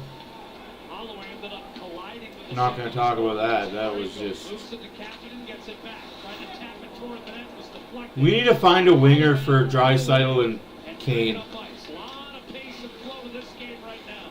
Turned over by Leddy. Shot was stopped up top against Bouchard. And Shed will dump it in. Ekholm slides it back to Bouchard. Halfway through the hockey game, back and forth. St. Louis led 1-0. Edmonton took a 2-1 lead at the break. The Blues have the 2 goals here in the second period. Bushkevich, a wild pass that Kyrou couldn't handle. Steered by Skinner to Darnell Nurse. Nearly gave it away. Robert Thomas unable to center cleanly. And it's McDavid looking to bust out with Nurse. Checked by Cruz at the blue line. 4-3 Blues? All right. Along the end boards, cried out of there by Thomas. In overtime, right? 4-3 Blues in overtime? I'd be okay with that. Thomas out of his reach. Edmonton in transition. Hyman with McDavid steps up over to Nurse. Shot denied by Binnington. Nurse centers Binnington. I'd be okay with 4-3 Oilers in overtime. Settle it down, but the Blues can't clear. McDavid curls it, sets a pick for Nugent Hopkins. The return pass off the mark. And Nurse will regroup. Oh my God. 8:20 remaining. This team is infuriating at the best of times. Blues 3 and the Oilers 2. St. Louis, even as Edmonton has emerged. I don't disagree with that, Adam. I don't disagree with that at all. Since 2017, the Blues have a 9-4-2 record against the Oilers head-to-head. Shootout. No shootouts. All they won again tonight. Binnington is a beast at shootouts. Binnington to Scandella. Quick tip, turned it. I don't like the shootout. How do you feel about the shootout there, Blues fan? And that was redirected. I think if it's not in the playoffs, it shouldn't be in the regular season. Drive for the point, save Binnington. Loose in the slot. And eventually dug out and run up the other way by Saad. Kevin Hayes, centering pass. And that one threw everyone. Scandella tried to hit Hayes. Took the puck from Kulak to the net. And then Desharnais had the stick tied up. That was brilliantly done against Saad. And Edmonton numbers the other way. Challenging is Kulak. Waiting out. Wrap around. And Binnington late getting a... Kulak didn't wrap it quick enough! It had nothing to do with Binnington. Binnington was beat. He just didn't wrap it tight. Take advantage. Hits a man at home. Stopped by Binnington. Rebound. Binnington's helmet is off. And now the play blown dead. Teams leaking chances at both ends. And Jordan Binnington, several highlight reel stops among his 23 on the night. Highlight reel. Get over yourself. That wasn't highlight reel. He just didn't wrap it. But no. You didn't even freaking... Had Binnington not been sitting there, it would have went out the other side of the freaking blue line. Give me a break. Oh my God. But yeah. As far as Eberle goes, no, not for the price that they want, and not for a rental. Like, I love Eberle. I have an Eberle jersey. I have an Eberle bobblehead. Not for that price. Not for the price that Seattle wants. Just like I don't want Walker from St. Louis for the price that they want. I don't want Gensel from Pittsburgh for the price that they want.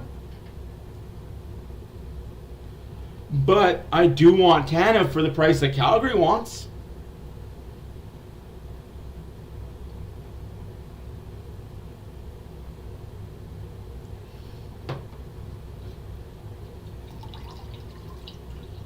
In case you guys didn't know.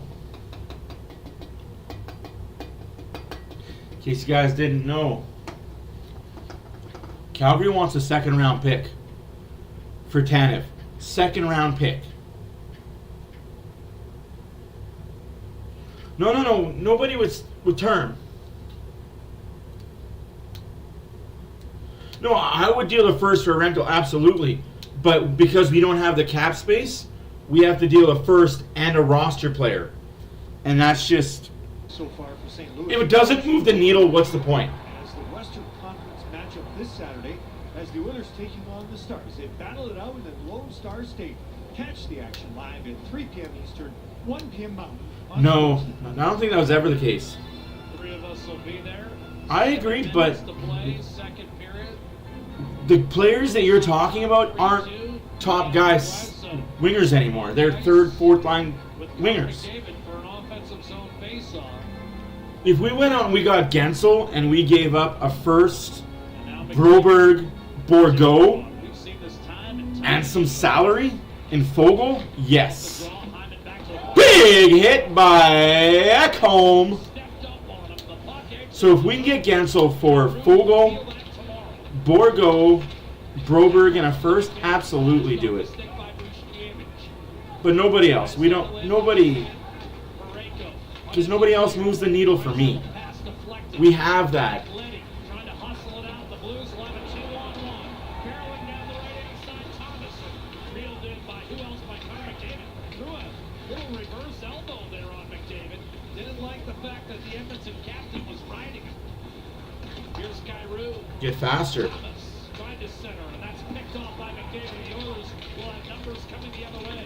But Hyman canceled out by Nick Leddy. That was well defended. Oilers Well defended, well cross-checked, I guess. Parayko in close quarters, shattered by Derek Ryan. Rifles a pass off the skates of Neighbors. Connor Brown put it regained possession. Darnell Nurse slid it off the backside of Kyrou and out of play with 5:50. Rangers are obliterating Montreal right now, 6-3. Edmonton 2. Calgary's up 1-0. Pittsburgh's up 2-0. End of 2 by the looks of it. Saturday on Sportsnet 1. Yikes. Mom, how's your save percentage? Only the best deals get into our How's your save percentage?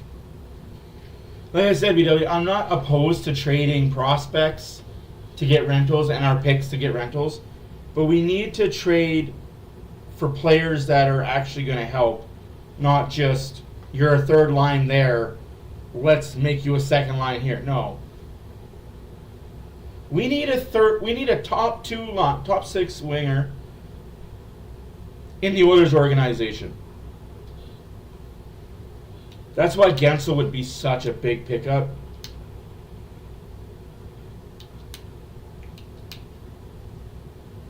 Deadline is in 3 weeks, absolutely. Flyers 3, Maple Leafs 3. 4 minutes left to go in the third period. Final score, Panthers 4, Sabres nothing. 10 minutes left to go in the third period. 7 for the Rangers, 3 for the Canadians. Ducks win 5-1 over the Ottawa Senators. Oy, oy, oy, that's tough. Kraken win, Kings win. Oilers need a win. Nick Schmaltz. Oof. Depends on what Arizona wants in return. And Nick Schmaltz is more of a fourth liner, right? Accident injury lawyers, the heavy hitters in injury law. Well, Jordan Kyrou, one of the best skaters in the league. You don't Had the Oilers needed depth, maybe. But we need a top 6 right winger right now. Top 6 right winger is what the Oilers need. I don't like that McLeod and Fogle just aren't there, man.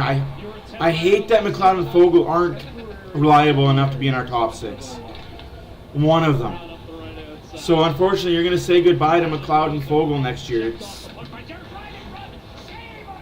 If not the trade deadline for one, definitely at the off season.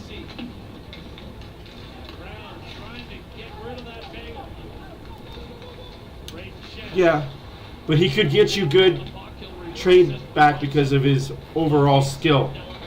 Cross ice delivered in tight by Kapanen. Coming up on 5 minutes to play in the second period. CC shrugs off a check, gives it up to Janmark. The outlet to Nurse. shot, rocking it wide. Binnington will fall on 5:10 left to go in the second period. 3-2 St. Louis. 26-18 are the shots for the Oilers. Skinner's looked good, but he's also looked bad. Not bad, but rusty. He continues to work, continues to chip away, and right here it comes to him, just rolls off of the stick as he tried to elevate in time. It was the right play. Binnington was hard on that post. They must be. Face up above him, and you can see shifts without a Yes, Bedard is back. He's back on time. He's back on schedule. at the top of that. 6 to 8 weeks was his timeline. He took exactly that to come back. He's not superhuman. He didn't come back quicker. Not as quick as McDavid came back from his broken collarbone and his broken fucking leg. That still amazes me that he was only out 3.5 months with a broken freaking leg. God. Kulak checks his man against the boards. Nugent Hopkins pops it off the wall, and Vogel will shovel it in. That's not ice, you dumb tuck! Terrible, terrible call, ref. Once again, out shooting the Blues in this period, but trailing 3-2. Robert Thomas jumps on the ice and asks for that face-off to come. Good Lord almighty.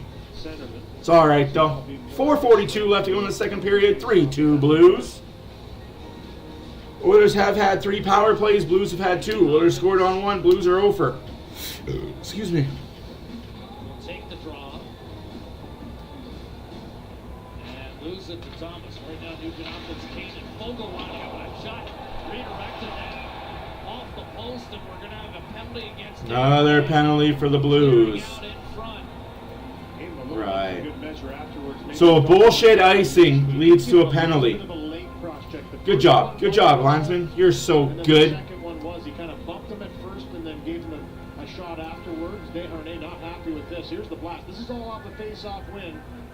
And then kind of just Oh, wow, Thomas. with a pretty good cross-check. Yeah, I'd say you're in that one. That He one doesn't know his own strength. No, apparently not. I mean, you're 6'7", 240 pounds. The guy's going to go down. I'll tell you though, you're making that front of the net a hard place to go. That's all part of it too. Thomas down low. Neighbors tonight. Rebound score. Jordan Kyrou picks up. Oh, that because of a missed icing call.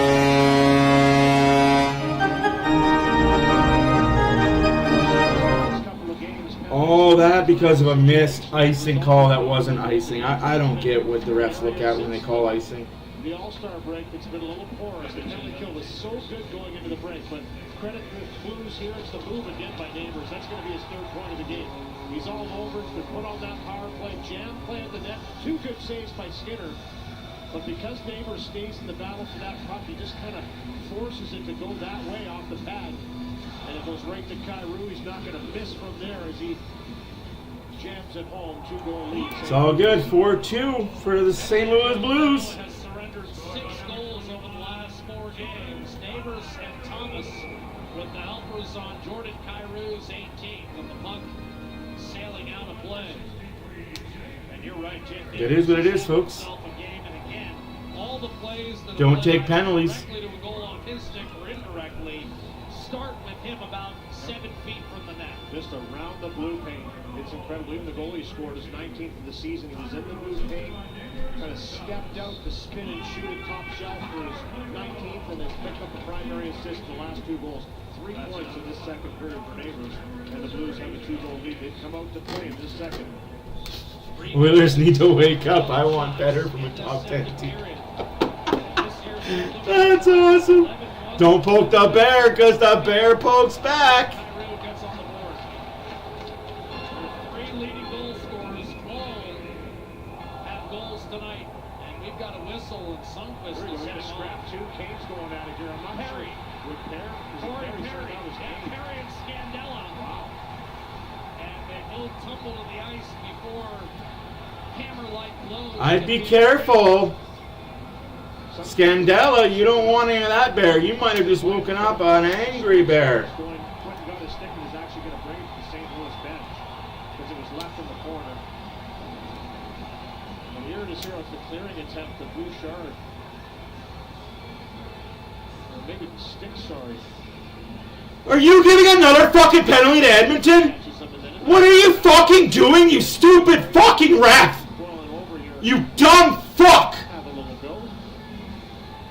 You were never good enough for the NHL. That's why you had to become a ref. Dig yourself into the game some way, shape, or form. Corey Perry just trying to turn the tide. What a joke. For his team. Scandella was a willing combatant. Let's see how they sort this out. I think Sundqvist did kind of a semi-collision with McLeod. Yeah. Might have just got the stick in his skates and then slid awkwardly into the boards. Why was his arm up then? That's what it looked like. I thought maybe Why was his arm up? by Bouchard that caught him in the process, but there's no question there was a stick there involved too. Yeah, he just There kind it of... is here. Yeah, a stick did get right in between the legs of Sundqvist, took him down. No penalty. I mean, the arm wasn't up. Thank gosh, I thought I saw the arm. On this replay, it looked like his arm was up. Took him down. You were right. Oh my goodness, I was about to say. One another out. 5-on-5. Face-off. One by Draisaitl. Here's McDavid. So it's Draisaitl, McDavid, and Hyman again. A drive by Bouchard. A save. Got a score here, Edmonton. With the right pad by Jordan Binnington. Corey Perry took one of their big defensemen out. Let's go. McDavid knows how vital it would be to get a goal here in the final 3.5 of period 2. The Blues kind of taking over this game at 4-2. Oilers looking to avoid a third loss in 5 games. But you're not going to talk about the third win in 6. So you're not going to talk about the 500 that they could be. Players have come to play tonight. Here's a chance to the net, and Kyrou cannot extract his stick to get a shot away. Little give and go. Fuck, and everything is negative. Like 6 games, they're 500, but we're going to talk about 5 games being the third loss. There was a penalty, and I swear to God his arm was up. My bad on that, yo. Get pretty emotional when I see stupid refs. And I don't like this ref at all. He's not an NHL ref. Barely an AHL player. Barely could skate, but you know. On the forecheck, Turnbuck's over, really have given Edmonton trouble and coming out of their own zone clean. And have created chances by just funneling to the net. And when you look at it, Connor Bedard has played 5 minutes and 53 seconds as a -2 with 1 shot on, no 0 shots on goal. For anybody keeping track of Connor Bedard tonight, he's a -2. Penguins have scored 2 goals. Let's go Oilers. Couple of bad penalties to take for Desharnais. the offensive players touches on the puck. It's possession. But here we go. This is why we played a game. 2 minutes left to go in the second period. 4-2 Blues. Fully deserve the lead they have. Binnington has made some good saves, I'll give him that, but the Oilers are just shots from outside for the most part. Gotta match the compete level of the Blues. They compete. Once again, the blunder out tonight. Nugent Hopkins tried to locate Kane down low and stolen away by Kessel. Alert play by the rookie defenseman out of UMass. And Arizona. Come on, Vogel! Skate to the puck! The puck is not gonna come to you! Chipped in from center. By Kessel. God, I hate wingers that don't know how to skate to the puck. Good wood on it. Now Torrey Krug put him in a tough spot. Connor Brown, is that a penalty for holding on Brown? Yeah. Power play St. Louis. Connor Brown, 2 minutes for hooking. He's heading to the box. This fucking ref is Time a piece of work. This is 3 penalties in a row whistled against Edmonton. You're a piece of work, ref. A piece of fucking work. Runs right into Krug, and as that stick gets kind of tangled in a little bit, Krug spins, so he spins to kind of accentuate the. Krug held the stick and spun into it, of course. Veteran play by Krug. To the arm and draws the call. Blues scored on their last power play to make it 4-2. This, you think, is a must-kill for Edmonton here late in the second. Krug gets it back. McLeod and McDavid are on the ice here. Connor Brown. You guys have to know this is happening, right? You guys have to know this is happening because it's American team against Canadian one. I'm not going to put conspiracy theory hat on. 1 minute left to play in the second period. Carved it out of the corner for Thomas. With a minute to go in the period, He'll steer it out to Krug. Robert Thomas, Buchnevich, Kyrou, Buchnevich, Krug, Thomas, cross ice redirected to the stick of Skinner. CC didn't get it out. Krug, Thomas fires, and that missed. Rebound, big hop. McDavid didn't get it out. Krug, I don't know. Kyrou, Krug with 30 seconds. Kyrou, Thomas, in front. Buchnevich, 5-2 St. Louis.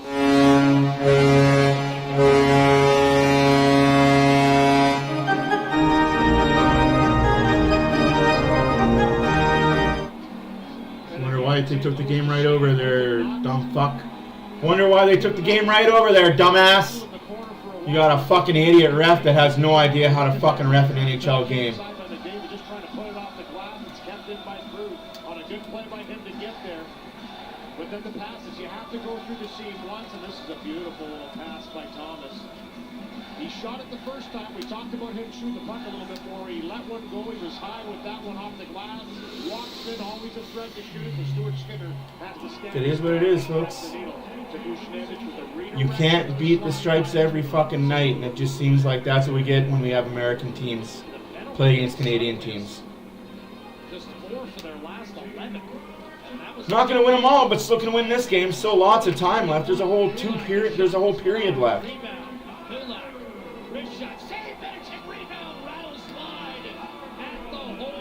A whole period, and anything can happen. Guys, you want to know a fucking funny little stat and a funny little secret? And it wasn't me that came up with this. It was a buddy of mine that did. He follows hockey more than I do, and he watches a lot of hockey. Ever since the All-Star break, look at the power plays for and the power plays against Canadian teams when they play American ones.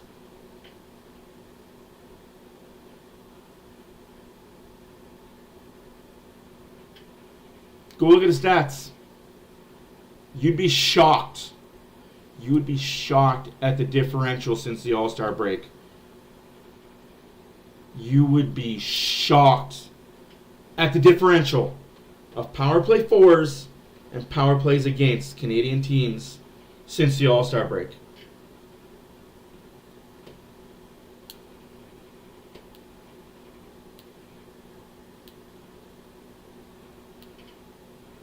No, Adam, there's not. You want to know what the... I'm going to pull back the curtain here a little bit.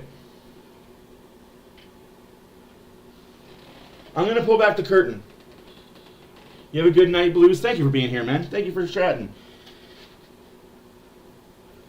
Because I actually do know a few NHL refs, and I do know a few CHL refs that ref internationally in the IIHF and all that. Did you know that all you need to be able to do is be a top-level skater? Top-level skater to be an NHL ref. Let me preface this. A top-level skater.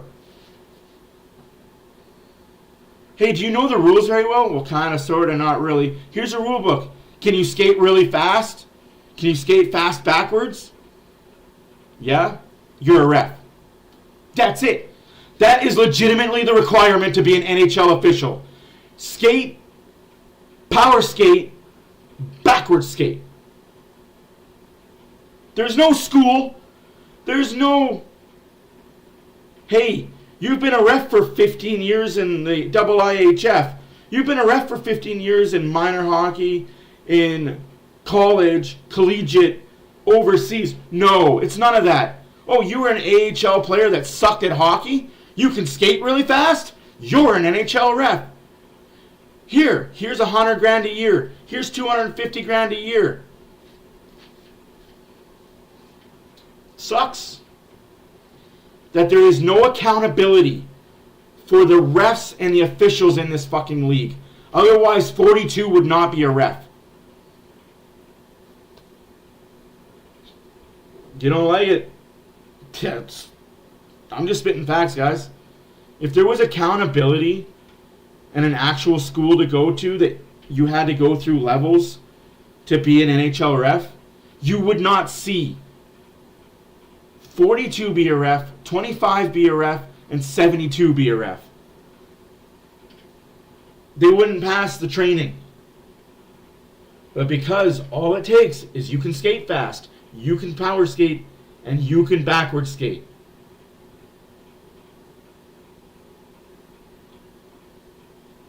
Not worry, guys. It's one bad period. Obviously, the Oilers don't play second periods.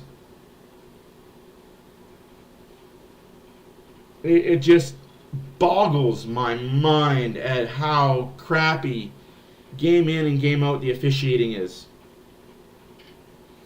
Not just the Oilers, guys. I watch 1,005 games a year.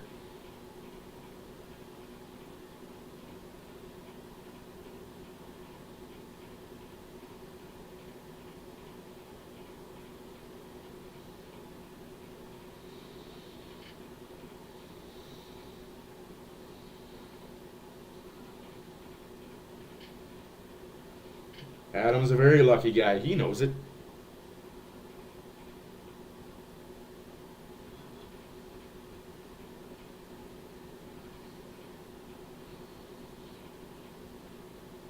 Yeah. It is bad. It's tough to watch.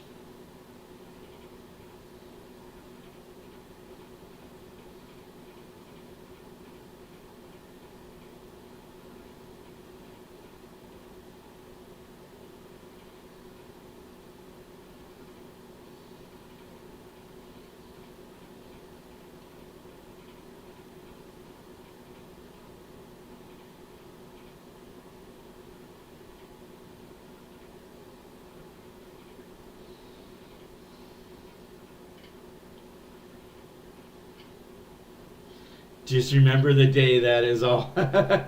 You know what? Yeah, just remember the day.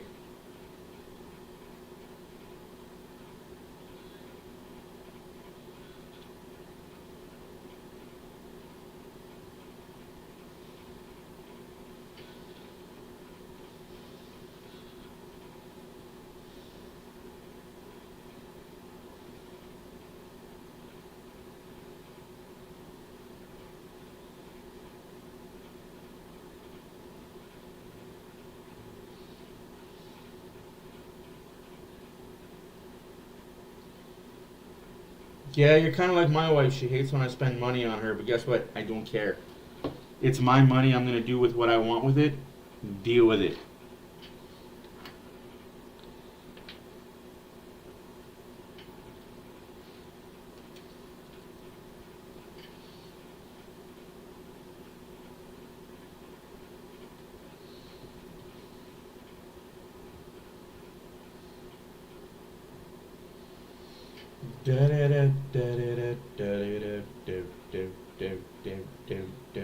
And I wake up.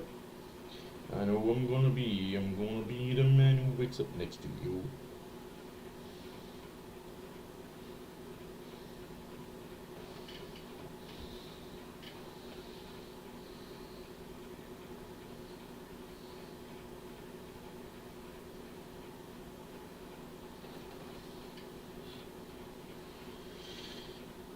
I've been with my wife for way too long. Some days I feel like I need to trade her in for a newer model.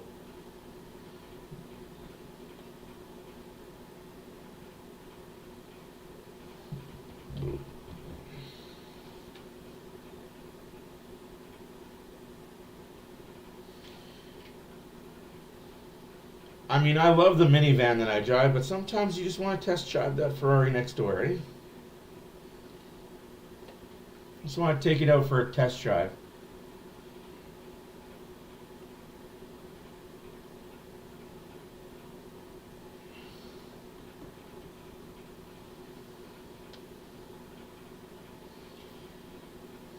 That's cute, Adam. That's cute. I can't say the same about Diane. What are you fucking going on about, you idiot? Let's go Golden Knights? Like, okay, Sean, you're such a winner. Hey, my name is Son. I'm a Golden Knights fan. See? Durr. Fucking idiot, man. Go Vegas? Go where? Go into the gutters? Go be a hooker on the fucking Vegas Strip? You fucking loser. Go do another 8-ball up your nose, you fucking moron. Jesus Christ. Guy only chirps when his team's not playing and the Oilers are losing. Go figure.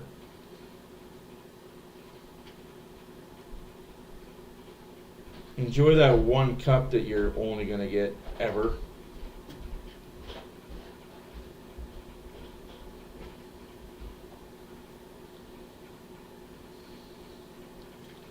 Vegas is not greater than Edmonton, you dumb fuck. But go on, be stupid. Oh, just plug it in over there on the white cord. I'm not crying. You're the idiot that came in here, you fucking idiot. Fuck, you're dumb. Fuck, you're dumb.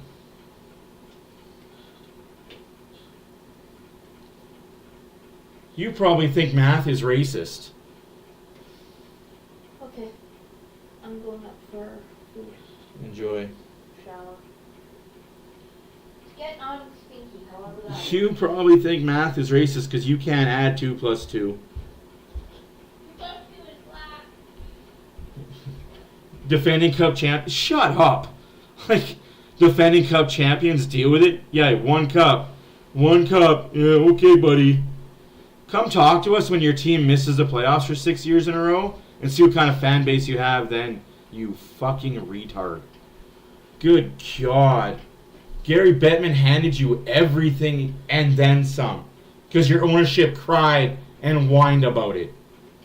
Don't believe me, look it up. It's actual public record that your ownership group lied, whined, and swindled to get the cup.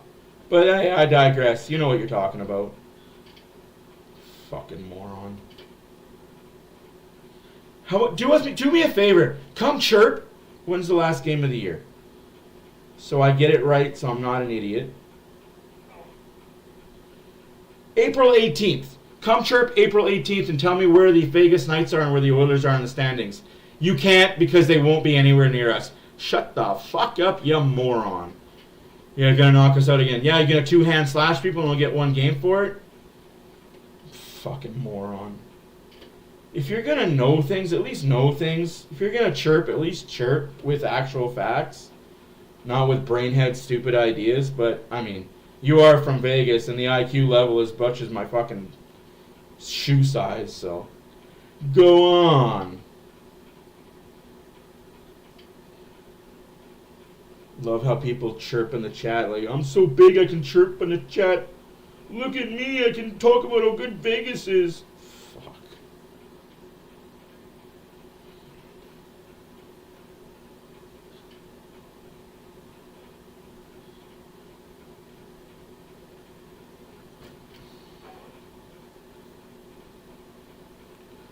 How good Vegas is.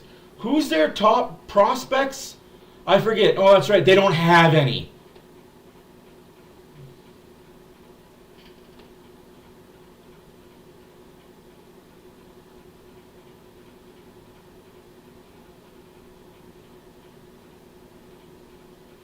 Of course he's going to come back and play us, because Eichel's not fucking hurt, you dumbass.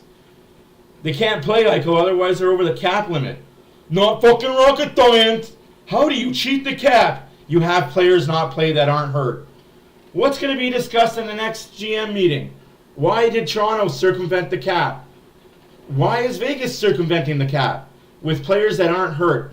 Doesn't make no sense to me, genius. Fucking dummy.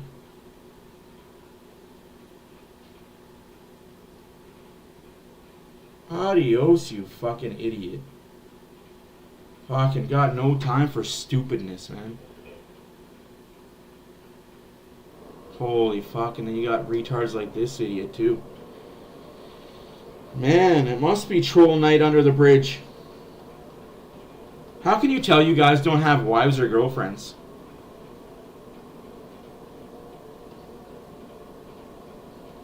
I don't know who's a bigger butt buddy, Sean Johnson or Cialis Herd. They must be fucking each other, man. One's giving, one's receiving. They just switch it up every night so both their cocks smell like shit.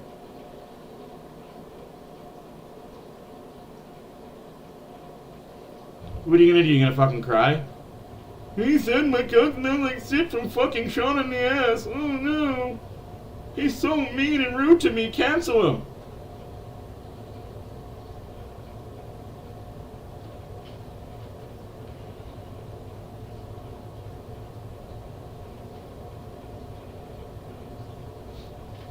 You had to know they were going to come out. Their team's not playing, but hey, let's go talk to this guy. Helps other algorithm, I don't care. Oh no, I'm hiding them. I don't need that fucking stupid shit. Because then people in our chat will say something in the chat and get them suspended. I don't need that. It's just better to hide and mute the people. If you don't like it, BW, I don't know what to tell you. That's what I'm going to do from now on. Either that or I'm going to say something that will get us in trouble. I'm not explaining myself, you dumb fuck. What are you, fucking retarded? Were you dropped on your head one too many times? Did you take the wrong bowl? You smoked the crack pipe instead of the pot pipe? Fuck. One has crystals, one has stems. Good lord. I'm sorry your mommy didn't give you all the attention when you were growing up, so you need it here. I get it. It's okay. It's okay.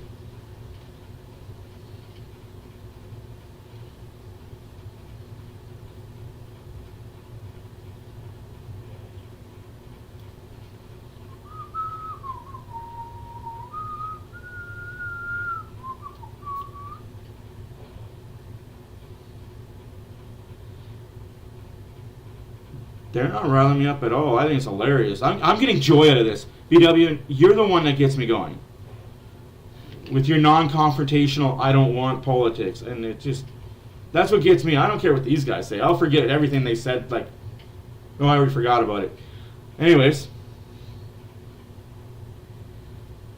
It's funny because you guys think this is me riled up when it's really not. This is just me having a good time. Because I can. I honestly could care less what these fucktards say. Because like I said, I'll forget about it now.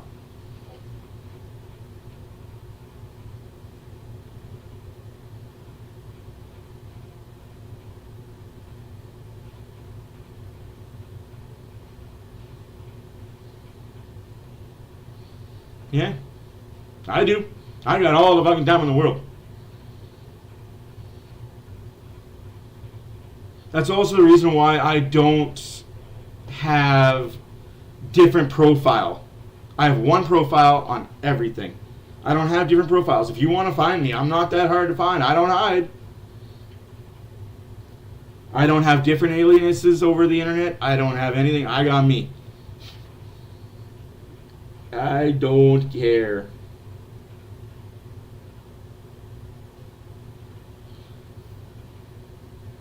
That's fine. For you, it's silly. That's fine. I find it comical if people come in here and think it's hilarious.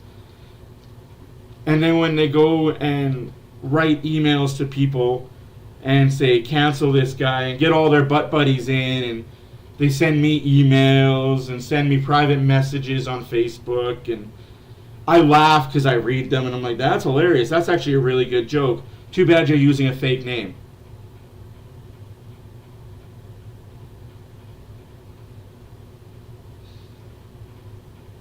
Oh, I find it hilarious because they do send me private messages saying that, like, the stupidest thing and the most racist, derogatory thing, and I laugh at it. I'm like, wow.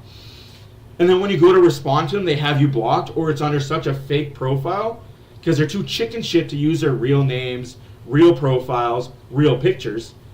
But hey, because they're scared of getting canceled, and they're scared, what would my boss think if he found out I was talking this way? I am my boss. What will my boss think? Hey, boss, what do you think of me talking like this? You do you, man. We put a muzzle on you, you get worse. Third period is underway. I'm going to Oh no, it's crossed the line to me too. I could show you guys messages of people saying some really, really stupid shit towards my daughters. Doesn't look like their night. We'll see whether or not they can bring some juice in the third. All right, Bob. But they would never say that to my face. They would never. If I was standing face to face with somebody. No, that is very fucked. The funny thing is, if I was to meet all these people face to face, they would never, never say anything to me. Is the total so far through 2 periods of play. It's just, I don't get this world. I don't get why you think you're so tough behind a keyboard, but when you're face to face with somebody, you shut up. I agree, Dan. I totally agree with you. Oh man, I've read it all. I call it Twitter still. The Oilers are plus 25 in the third. Yeah, it's nuts. Yet still an opposing 5-2 deficit. Yeah. But like I said, if you want to come in here and chirp about how bad the Oilers are, absolutely. Say your piece, but if that's all you do, get a new trick, grab a new pony, ride a different horse.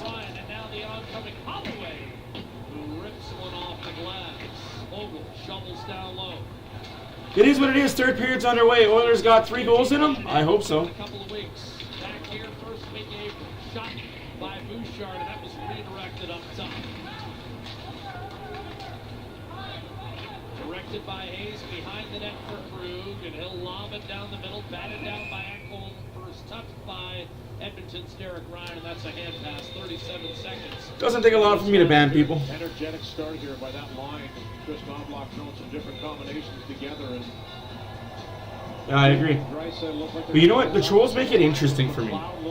Especially when the Oilers are losing, they get my blood going. They're like, yes, I finally have someone to take this aggression out on. Sometimes the punching bags don't work, folks. Start pushing the Blues back. It's not like they haven't come from behind in third period. They have an excellent third period record this season. Chip away. Turned over. McDavid in front. Drysdale slid it wide. Now McLeod. We talked about it, Louis. Special things seem to happen when Ryan McLeod's on the ice with McDavid. We'll see if tonight's another example. Nurse, his pass broken up. A shot floats on net. And that's covered by Binnington against Cody Ceci. Jordan Binnington, razor sharp tonight. 2 spectacular denials of Hyman in the first period, highlighting what has been a 27-save performance to this point. And, take a page of the Blues book, get some bodies in front of Binnington, make it difficult for him, and buzz the tower. Ready, put it off the glass. A second time trying to go up the middle, and finally slashed away from Ryan McLeod. Recovered by Darnell Nurse in his own zone. Oilers. Damn, son. Practice tomorrow in St. Louis and then head to Dallas. That'll be a Saturday matinee. Saturday night, they'll move on to Arizona. And they'll eventually play the Coyotes on another Monday afternoon. President's Day in the United States. Desharnais shovels it through center. Dumped back in by Neighbors. As Louis mentioned, having himself a night. A goal and 2 assists. And a one-time standout. The teddy bears, eh? Hey, Roger, how's it going? The teddy bear's ear. That poor teddy bear. Backhander Hyman redirected away by Binnington. Nugent Hopkins, Hyman, and Kane on the line, and a shot eventually gloved by Binnington through traffic.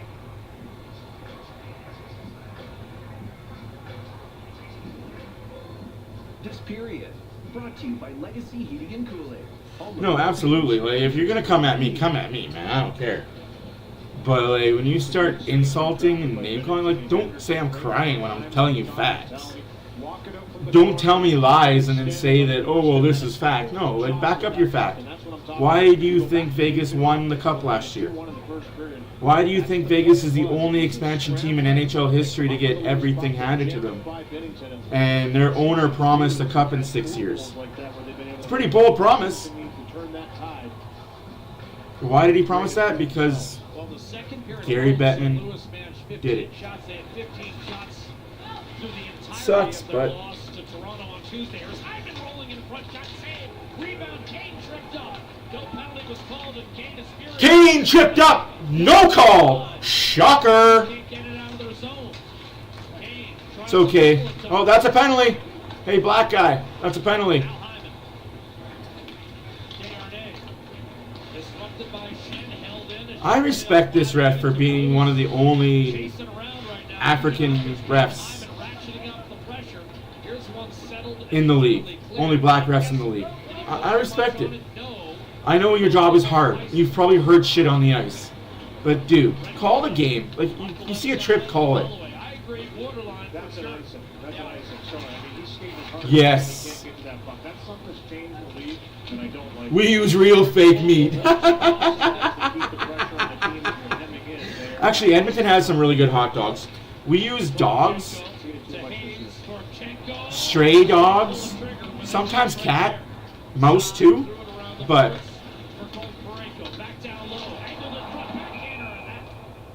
exactly, why didn't Seattle get the same thing handed to them? Looking for a goal in his third straight game. You can compare apples to apples with Seattle and Vegas. Yeah, he had a pretty good look there as that puck bounced Seattle got raw dogged. left-hand side, Torchenko, and we had a conversation about him here in St. Louis and how he's elevated his game, has a lot of potential, a big body, and It's Gary's NHL, we just play by his rules. you know, has the ability to kind of manhandle people down low and had a pretty good look in tight up over top of the glass. Fourth round pick in 2017. Made the commitment to come to North America, a couple years in the American League. Here's Kyrou, quick shot, and that might have grazed the block. Down to 16 minutes left to go in the third period. Oilers got to figure out something. Not ready for that pass, and then McDavid burrowed in on Thomas and took the puck. Draisaitl stood up right in front Why insult kids? Because they know that they can't insult me. They can call me bald. They can call me a German. They can call me a bald German Jew. I don't care. Penalty, ref? Maybe? One time? I mean, you called one guy for doing the exact same thing, but hey, I digress. I'm just used to watching Canadian teams get finagled against American teams. And it gets worse as we get closer to playoffs. Gary, we know your league only makes money when American teams are in the playoffs. We get it. We may not like it, but we get it. The Blues have control of this game. Wedged in by Crew. Shoveled down low by Alexandrov, who now has it on his backhand. Ongoing. Looks for a lane. Shot sails high and wide. Connor Brown first on it for Edmonton, and now we've got a whistle away from the play. Now Brown had possession of that block. It's a broken stick on the ice, and I think it was Rebelsis. Ask your doctor if Rebelsis. Power play for the Blues. Who called that one with their bingo card? Cody Ceci. Cece's heading to the penalty box here. 4 straight penalties whistled against that. I'm just in a battle here. You're going to see him come down hard on the stick of Sundqvist and shatters it in the middle. That's not a slash, It doesn't man. take much to break him, but That's not a it's just slash. a play where he doesn't have the puck on his stick. He's not in a battle and chops down Louis, too hard. shut up. That's not a slash. 2 for 3 in the second period. Oilers for the first. There's a hook! There's a hook! No goal coming! Hey, guys! In front, Bushkevich waits. Back to Thomas. Looking for a lane. Back to the win one, lose one Oilers. Thomas against Nugent Hopkins. Derek Ryan out the challenge. Thomas again fires. Block shot Kulak. Thomas in the slot. Bushkevich. Save Skinner. Square to the shooter. No rebound. Yeah, had a pretty good look there too. Wanted to do a little more with it. Tell me I'm lying. It's Thomas again with the first shot that got blocked, but it creates the chaos. We talk about that all the time. Even though it's a block shot, you've got Kulak looking to see where the puck is. It's Thomas that wins that battle for the puck again. A pops out to Bushkevich, who has a good look from between the hash marks. Good save for Stuart Skinner. Ryan McLeod loses the Zoffrey Bear, I'm not allowed to comment on that. Put it across Kyrou. I'll only give you this. 2 power play goals late in the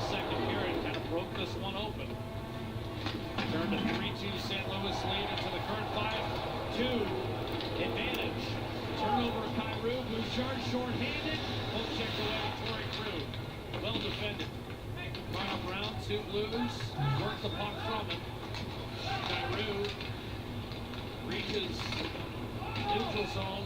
Brought back in by Brown, but offside. And now with 14-13 to go in the game and halfway through the penalty to CC, teams will change it up and we'll have a neutral zone puck drop. In the opposition to put the puck all the way over the line, but because it was still on the blue, it hadn't actually crossed the line, so it was Brown that brought it back in. He argued a little bit there, though. He still felt that it should have been considered onside. Oh my goodness. Not winning that one. Off the draw, whistle wide by Fogle, shorthanded. Colton Parayko on the puck for St. Louis. Drop pass to the oncoming Kevin Hayes. Brandon Saad turned it over. Big Arizona game tomorrow night, eh? One game on the schedule tomorrow. Carolina, Arizona, 7 p.m. Mountain. So, what is that, 6 p.m. in Arizona? Doesn't change the time. That'll be at 2 o'clock on Monday. I like it. Afternoon tilts. Oh, his stick got chopped out of his hands. Where's the ref's arm? Kevin Hayes. Could be a penalty to Dan Harnett here. Loose. Shen recognizes, allows Brown to touch up, so they'll get a quick look 5-on-3 for 8 seconds. But the Oilers now have taken 5 penalties in a row. He gives Shen a pretty good ride here in the corner and gets up high on it. I called it! I fucking called it! Where's the arm? The stick fell out of his hands. I mean, they've been picking apart Dan Harnett in this game, and he's argued throughout it. A little frustration boiling over. He did take a pretty good shot from Shen afterwards, which is typically the call they make on the retaliatory penalty, but... Oh, I could care less. You swore at me. Like, Came in and got up high on him, and instantly the hand went up. Well, he just got 4 minutes, Louis. 2 minutes for this. And you know, it's right. This is a conversation you and I have had a couple of times now. The discipline of Edmonton, obviously the penalty kills. Louis, that's not a fucking call. That's not a call, Louis. Penalties throughout the last couple of games, especially The Utah Coyotes. Ouchies. Ouchies, Avs for life. Welcome, though, but ouchies, man. Unsports. So you're telling me that Desharnais got an unsportsmanlike when we see other players chirp for 30 seconds to a minute on the ref and they get shit ding dong nothing. You are a disgraceful ref. Disgraceful ref. Thomas across to Kyrou. Torrey Crew. Kyrou. Trading the puck up top. Snap across. Thomas. Crew. Wrist shot save. Skinner. Rebound. Nurse has the stick of Neighbors tied up. Kyrou wrestles it free. Saucers it out. Wow. But hey, I'm just a guy that calls it like I see it. But hey, it's just excuses, right? The refs really aren't out to get the Canadian teams. You're just seeing into things, Matt. You don't know what you're talking about.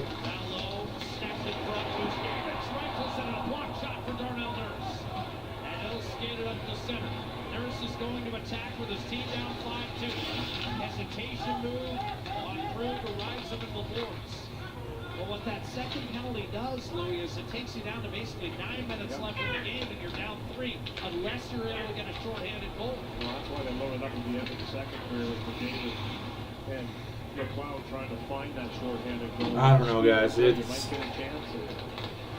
Yep, they have figured it out, honestly, Lebo. They have figured out their arena situation. Absolutely buzzing as a play. Great Shen to Parayko. Back to Shen. Rifles on him. Squeezing the 5-hole shot with Stuart Skinner. 16 power play goals now in their last 14 games. They had 12 the first 39 St. Louis, so I'd say that's a pretty good turnaround. For Vinny Desharnais, here it is here in the corner. You're going to see him come into the equation and bump into Shen.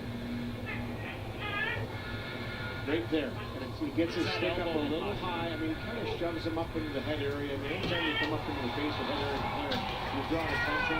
He's a slapper and a kick save made by Skinner. Enjoy the rest of the game, guys. I'll be back.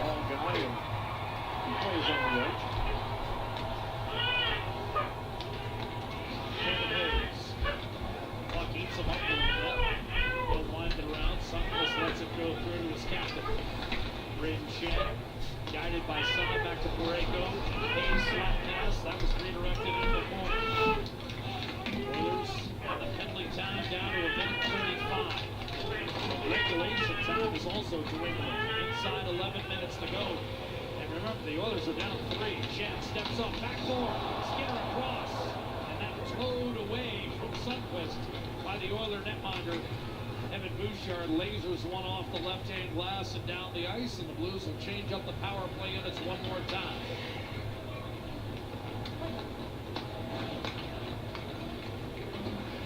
Snap to Kyrou, cut to the middle, breakaway, backhand. Kyrou was flying through the middle. Cruz stands up, center ice, Connor Brown. Across to Thomas. Bushnevich with them, sent around Neighbors, unable to settle it down. Kyrou will. No, Gambart beat him off the wall, and here's Connor Brown, shorthanded. Krug back defensively. Brown erased in the corner by Krug. Quickly laid up by Thomas to Bushnevich. Backhanded across. Neighbors will try to skate into this one. He got through Ekholm, maintains possession, shovels it out to Bushnevich. Boy, they got a player in Neighbors. Yep. Krug, even that subtle play. Thomas, Ekholm was a strong man. Cross ice, that was tipped. Plays a fearless game. Kyrou had it stripped by Connor Brown and just missed Ekholm. And that will do it. So the Blues do not cash in on essentially 6 consecutive minutes of power play time. The problem is, Louis, look at the clock, 9:20. I mean, you killed it off, so you probably stifled momentum. But you got a big deficit still. McDavid trying to change that. Sends it in deep. Corey Perry back behind. McDavid on to Leon Draisaitl. Bouchard pounds one on net. Redirected to the corner. Draisaitl stood up by Nick Leddy. Sticks with it. Backhands it down low. Corey Perry powering in front. Bumped it to McDavid. Shovels out. Shot tipped. Perry shoots and scores. And Edmonton's right back in this game. 5-3. Corey Perry's first as an Oiler. Chip away, and you saw this loading up after a great sequence of penalty killing for Edmonton. Corey Perry gets a shift with McDavid as Draisaitl. And he plants himself in front of that net, and a couple of times it came to him. He won a couple loose pucks to keep it alive, just one being one of them. McDavid gets That's one for Perry. And the quick shot. Corey Perry. So to answer the trivia question, who scores first, Brown or Perry? Perry. Down, he puts it up over top. His first as an Oiler, makes it a 2-goal game. Love to see that. 11-14. Oilers are due to get a power play, though, right? Like, they're due to get a power play. In the third period 2 nights ago against Detroit, and the third period's been one of their best periods all season long, especially last 2.5 months. McDavid is 9th assist in 2 games. I got you. I got you. And remember, their top players should be fairly fresh. Puck bounces out of play into the St. Louis bench. So the Oilers are bound to get one. They just killed 6 consecutive fucking minutes of penalties. The Blues don't cash in on 6 consecutive minutes of power play time. 6 straight fucking minutes. Whether you're into pucks, or wickets, or red cards. I still don't get how your name on it. the refs control these games. But hey, they're not as bad as NBA refs or NFL refs, so we can't complain too much. Hey, hey, what are you bitching about? What are you bitching about? What are you bitching about? Don't smile at me with those smiles. Don't you be smiling at me. 2 ways. By combining 2 trusted pain. You're just barely a month old. Ibuprofen targets pain. Acetaminophen blocks pain What you signals. bitching about? Advil plus acetaminophen fights pain for up to 8 hours.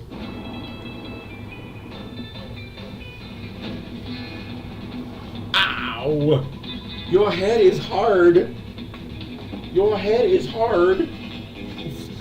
Now I think you just did that on purpose. Oh, really? Yeah, I know I don't got the boobies. I don't got the booby milk. Don't look at me like I don't. See, look at the saddest face in the world. I don't have the booby milk. I'm sorry. Ah, Claude. You want the artificial milk? No, I want the boob boob. Okay, let's see. You may have to feed her. Tonight's major brought to you by Napa Auto Parts. Parts that make the difference. That's Napa know-how. Yeah, of Well, course. it's been Jake Neighbors, and he's been excellent tonight. Yeah, let's talk about Jake Neighbors. Game, how he's been playing. Let's not talk about the 8 power plays that St. Louis has had. Again, like. That's where he goes. You said he was like Zach Hunt. That's exactly what he is. A couple assists with that goal they scored tonight. It's 19. This season, having a breakout year, he leads the St. Louis Blues. I just didn't think she would appreciate he went and slamming from the Yeah.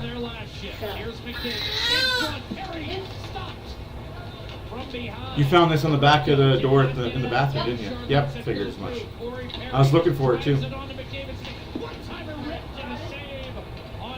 By Jordan Bennington. Blues a little hesitant now. Cleared safely by Vucinovic up to Jordan Kyrou. McDavid still on the ice for now. Swooping, taking a drop pass from Draisaitl, jitterbugging to his left, now hitting high into the slot, and shot rocket. So are you looking forward to the Stars or not looking forward to the Stars there, Avs fan? Because it seems like Colorado Stars all the time. Well, absolutely this game is still winnable. It looks like he's going to have to come up clutch with a few more down the stretch. Now, I'm not going to lie. The Oilers are going to get at least 2 more power plays before this game is all said and done. Are they going to score on them? I don't know. But they're definitely going to get 2 more power plays before it's all said and done. So crucial for Edmonton to score on that first shift after the successful 6 minutes of killing. Because now it's given Edmonton some real life and real hope. Hyman. Curling cross ice. That's going to be picked off by Brandon Saad. Up to Sundqvist, lost the handle. I mean, if you don't score on that shift, there's 7.5 minutes to go. Maybe Chris Knobloch just rolls 4 lines, but not now. He's got to load it up a bit here. Go for it. You're only 2 goals back. It's Edmonton right now. Just need to look for that penalty draw, too. So drive to the net, challenge players, get the sticks. And I thought Kane probably should have drawn one early in this period in front of the net. He tripped down, didn't happen, but just continue to do that. Continue to get to the net, fight for pucks, and make sure you're the disciplined one now for Edmonton. They've taken too many penalties in this game. Well, 6 in a row. Yeah, can't take any more. 6 in a row, so you're due for 1, you would think. Here's Neighbors, chipping it softly. Kapanen could not get there. He and Nurse go down in a heap, and here's Warren Fogle the other way for the Oilers. 6.5 to go, he'll bump it in. Just so you guys are informed, my buddy just sent me the numbers. The numbers. Not including tonight.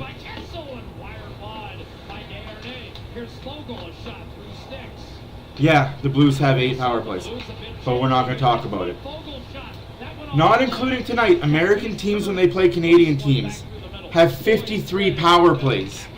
Canadian teams when they play for against American teams, they have 40 power plays.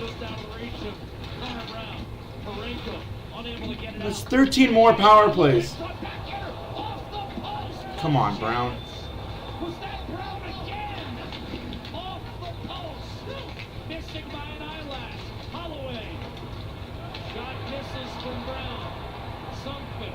That's numbers to talk about. Not including tonight, with the Canadian-American teams going on head-to-head with each other. 53 to 44.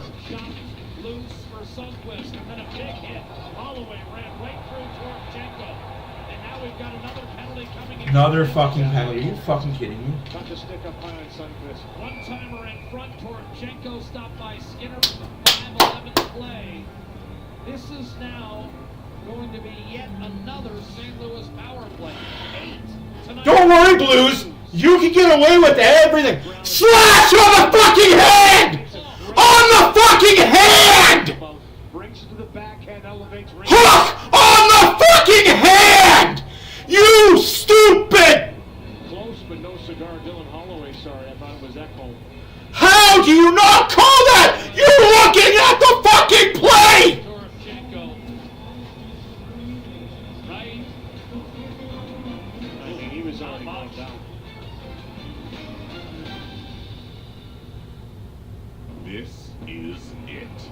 Canada's truck sales event is here.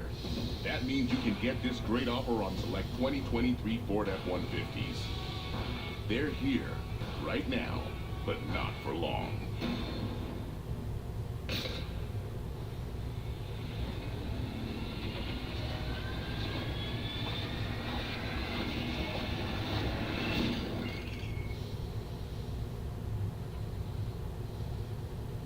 Hey, let's go somewhere beachy. I like sand.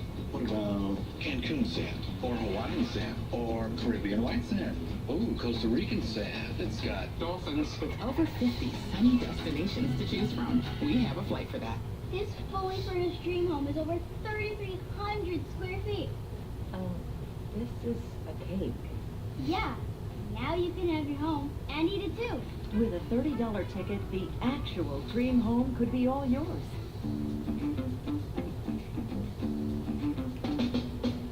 Some would say that summer is the best season to get outside, play, have fun.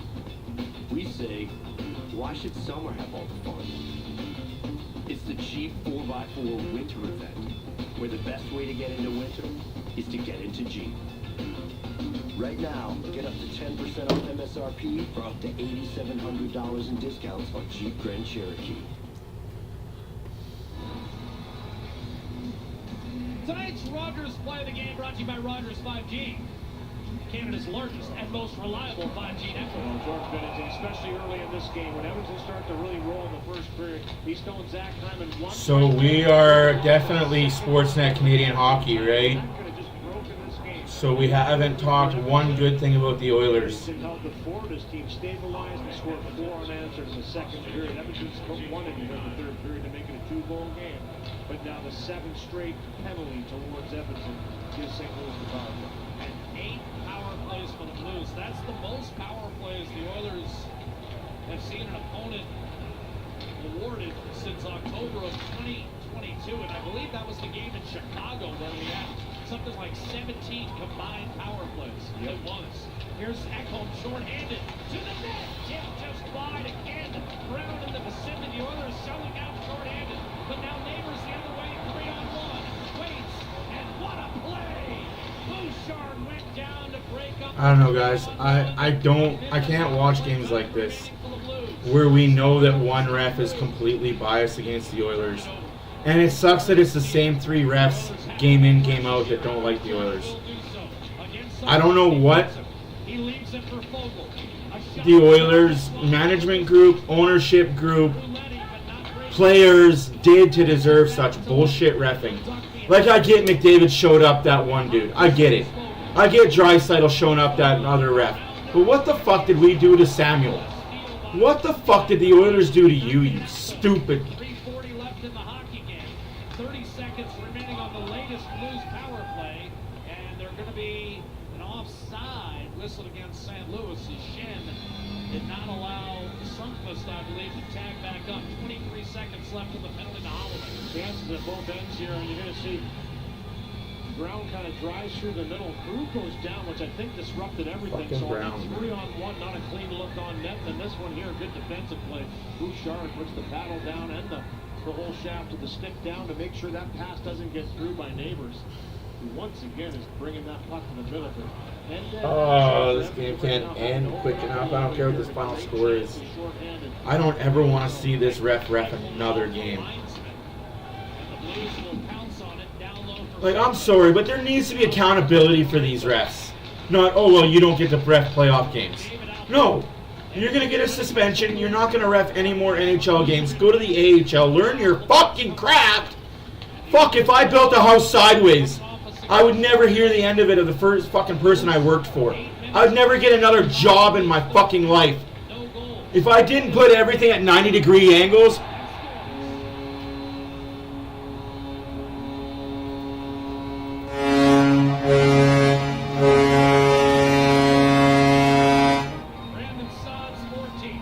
Congratulations, ref. You fucking won it. Hooked on the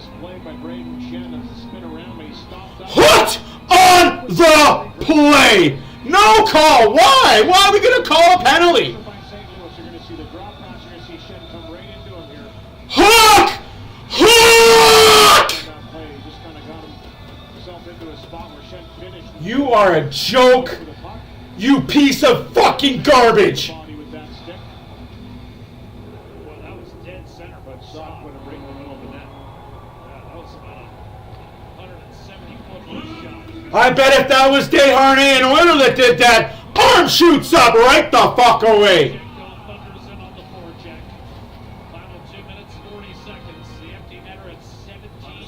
Did we, Minnie? Did we give them this game? I don't think we gave them shit. I think the refs knew what the job was needed to be done. And they did it. They played their part.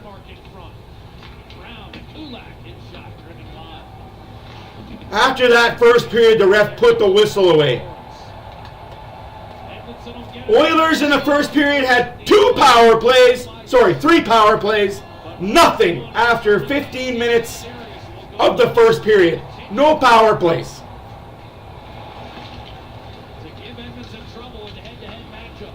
How? How? Did the Blues play perfect hockey? Fuck no. Refs didn't watch it. Didn't care.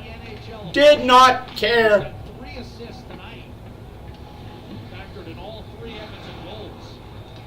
And now up to 21 points. We have the Blues February 28th, and I feel bad for the Blues. In fact, it's the only team he doesn't average at least a point a game against. CC a blast. And that's a save for Jordan Binnington. I'll be at that game February 28th because it's in Edmonton. And I feel bad for the Blues. I'll have a sign. I'll have a shirt. I'll have a sign. Flexibility with customizable designs by Coventry Homes, the official builder of the Edmonton. I don't understand this league and the reffing officiating that they have. And why can you be so fucking bad at your job and never get questioned about it?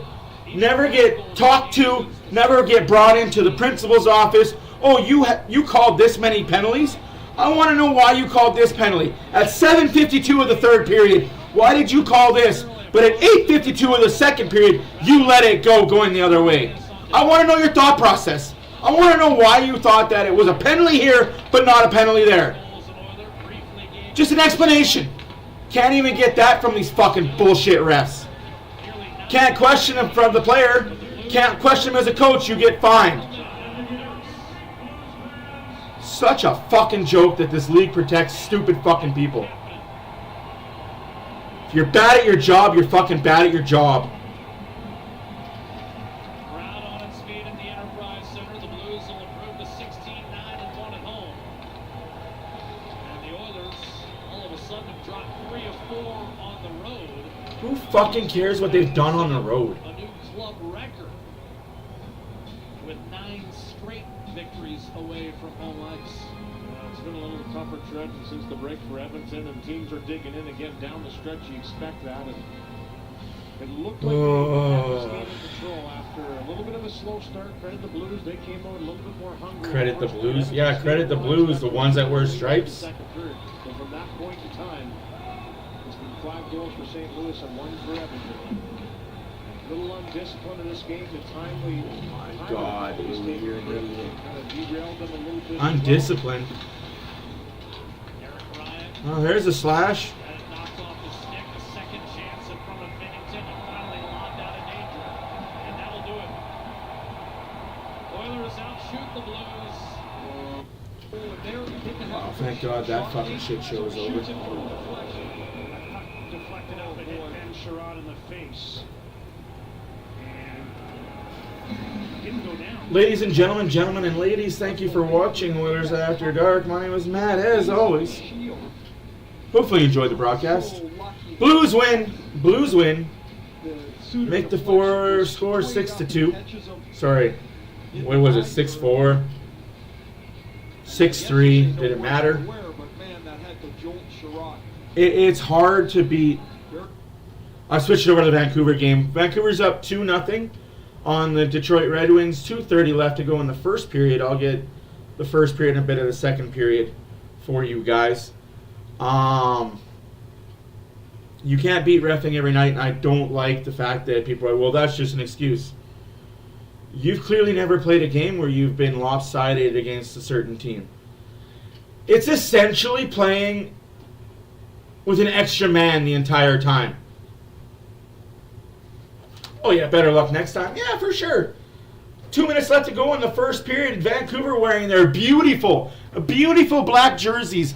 I love these sick black Canuck skate jerseys. I want to get me one.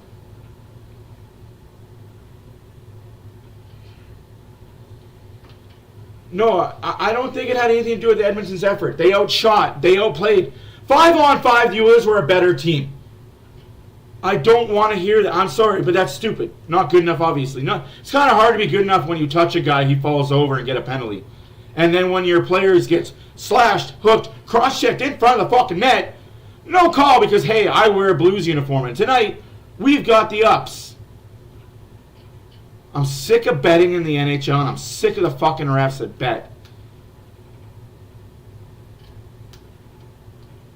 And you can tell which refs in this league are betting refs and which refs aren't.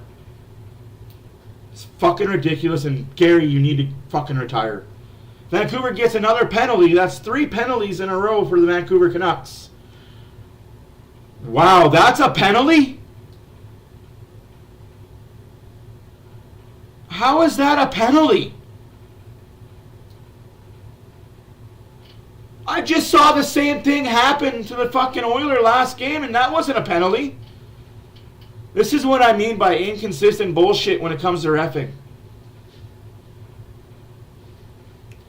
Vancouver on the power penalty kill for the 3rd time in the game. Zadorov, 2 minutes for interference at 18:52. They made great advances in the I don't fucking. Probably saved a number of guys from being cut, but it still happens. And Miller feeling fortunate there. Now he's up. No respect for NHL officiating. For me, honestly, if you want NHL officials, you need to have accountability. It's not like they're volunteers and this isn't their day job. This is their fucking only job. He shoots, and that was blocked by Noah Juleson again. That's 3 for him tonight. Comfort. You've got to have accountability. You've got to have media scrums. Dishes off to Perron into the middle. Larkin couldn't take it cleanly. Gets the puck back to Perron. Now goes to Spare. Whistled that one over top of the net. 5 seconds to go in the period. Wings dump the puck in deep. Comfort throws it in front. Intercepted by Juleson. After 1, Vancouver 2, Detroit nothing. Wings had 3 power plays, at least 2.5 anyway. But it's the Canucks who get out with a 2-0 lead. JT Miller opened the scoring with his 24th. I will be back. I'm going to do the next period for the Canucks game. I'm just going to go upstairs and say hi to the wife. Coming up with a Hockey Central update, and we'll meet the designer of tonight's Black Excellence Night logo. Canucks leading by 2 through 20 minutes at Rogers Arena.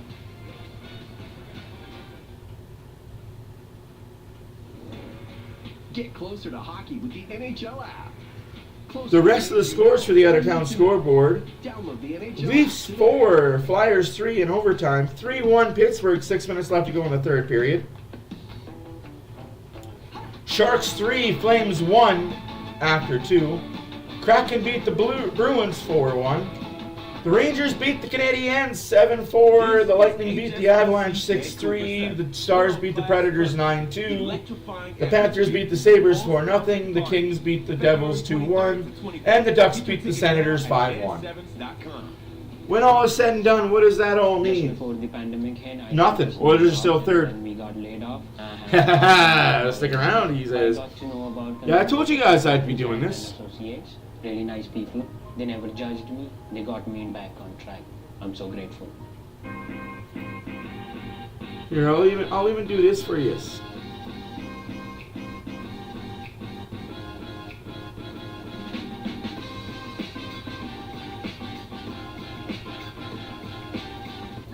If I can find it. Say that at Napa Auto Pro, hey Liz, we're so close to our customers, they feel like part of the family.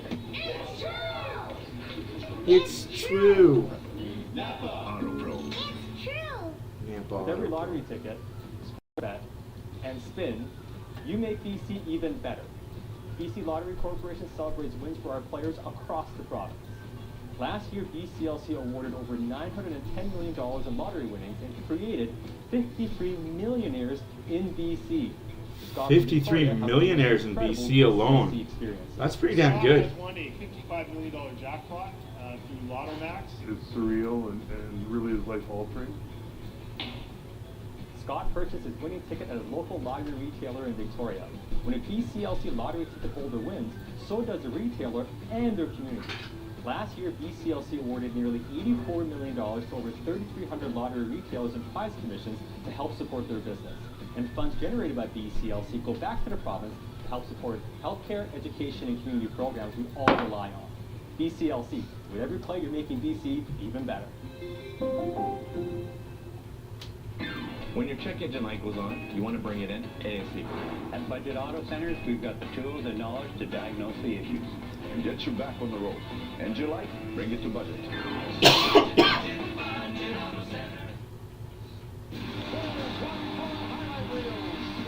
Hockey night kicks off in Montreal. Will a familiar face shine on Saturday?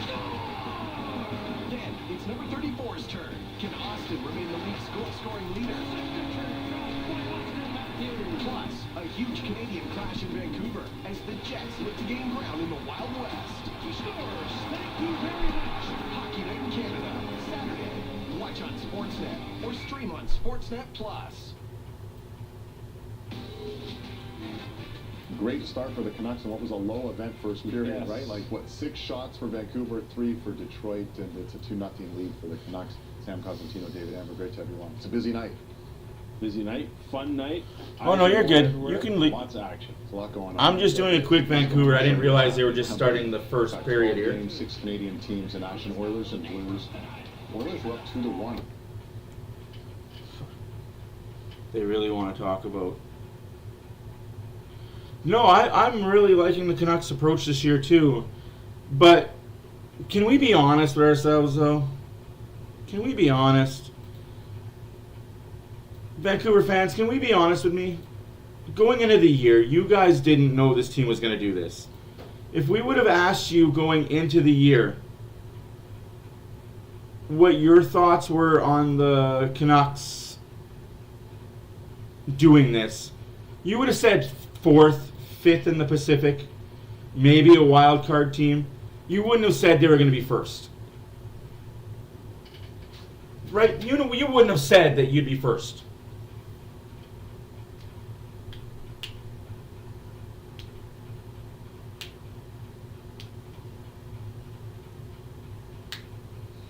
But I'll be right back. I gotta go talk to the wife. Sharks beating the Flames 3-2. Oh, boys.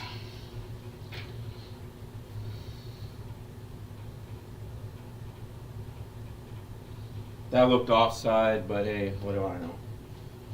I'm not an NHL ref.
I don't want the other one. I don't want the white one.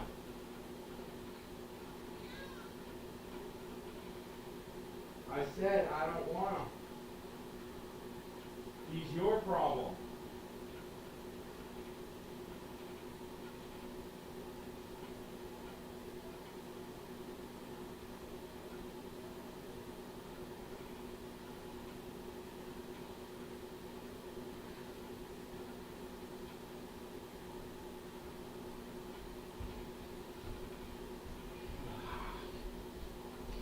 Hey folks, like I said, it's going to be a chill, relaxed environment. Oh, big guys gotta eat. Hopefully everybody is okay, doing fine, walking the fine line, not getting in trouble.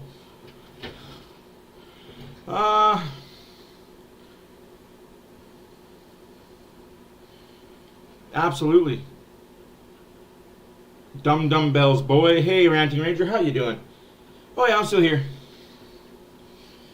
I'm still here. I just had to get myself some chicken. I figure if I'm going to enjoy some Vancouver Canuck hockey, watch a Canadian team win a game, I might as well get something to eat while I do it.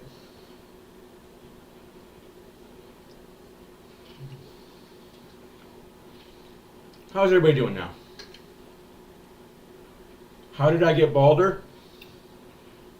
Shaved. I'm with you, Lubo. Like, yeah, 3 power plays in the first period, and that last power play, that was not a penalty. Because I seen that happen 3 times in the Oilers game that was not called. But I digress. Different game, different refs, different rules. And I think that's my biggest gripe with the officiating in the NHL. I honestly think that that is my biggest gripe with the officiating in the NHL. It's inconsistent from one game to another, from one ref to another. There's no accountability, there's no consistency, there's just nothing. Not a ting from nowhere, right? Like, I think that's all we want as fans of any sport. I think that's what we want from, if we're a fan of any sport, we just want officiating to be unilateral and consistent. What is the point of having a rule book, an NHL rule book, if you're not gonna follow it?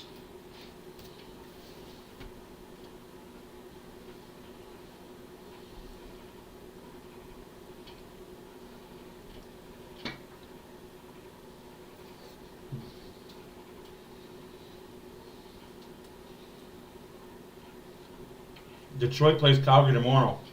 Sorry, Saturday. They played Winnipeg last night. That would suck to have 3 games in 3 nights. I mean, they do it in the AHL all the time. It's just 3 games are against the same opponent. Ray Ferraro is doing this Vancouver broadcast now? What happened to John Shannon? Closer look brought to you by Specsavers. I am way out to lunch. I thought it was John Shannon and John Stackhouse, Shorthouse. Hugh Suter took an early penalty, and right off the bat, a one-timer set up for David Perron, and there's Juleson out quickly to make the block. He's got a lot of Luke Shen in his game. He's developing into that stay-at-home physical defender like Shen. He can kill penalties, block shots, and as the Canucks continually killed off that Red Wings power play, Juleson was in the middle of it. Here he sets up Connor Garland with a tip that goes up over top of a screened Alex Lyon. A terrific period for Juleson. Almost 8 minutes of ice time with all the penalties. He had 3 blocks and an excellent opening 20 for Noah Juleson. See, that's what I mean, though. When do you hear Louis DeBrusk ever talk about the blocks that Darnell Nurse, Desharnais, Kulak, CC, Ekholm? You never hear him talk about those. Oh, well, just look at the bad giveaway here, and oh, look at the pressure here, and look at how great their other team is. Look at how great this team is. Look at how great Detroit was. Look at how great the St. Louis Blues were in the second and third period. On the ice in a difficult spot. He's just I'd be great too if I had an extra man advantage the entire time. His season high for ice time is 17. Yeah, I didn't know that, Lubo. That's awesome though, because I'm actually a fan of Ray Ferraro. I like the guy.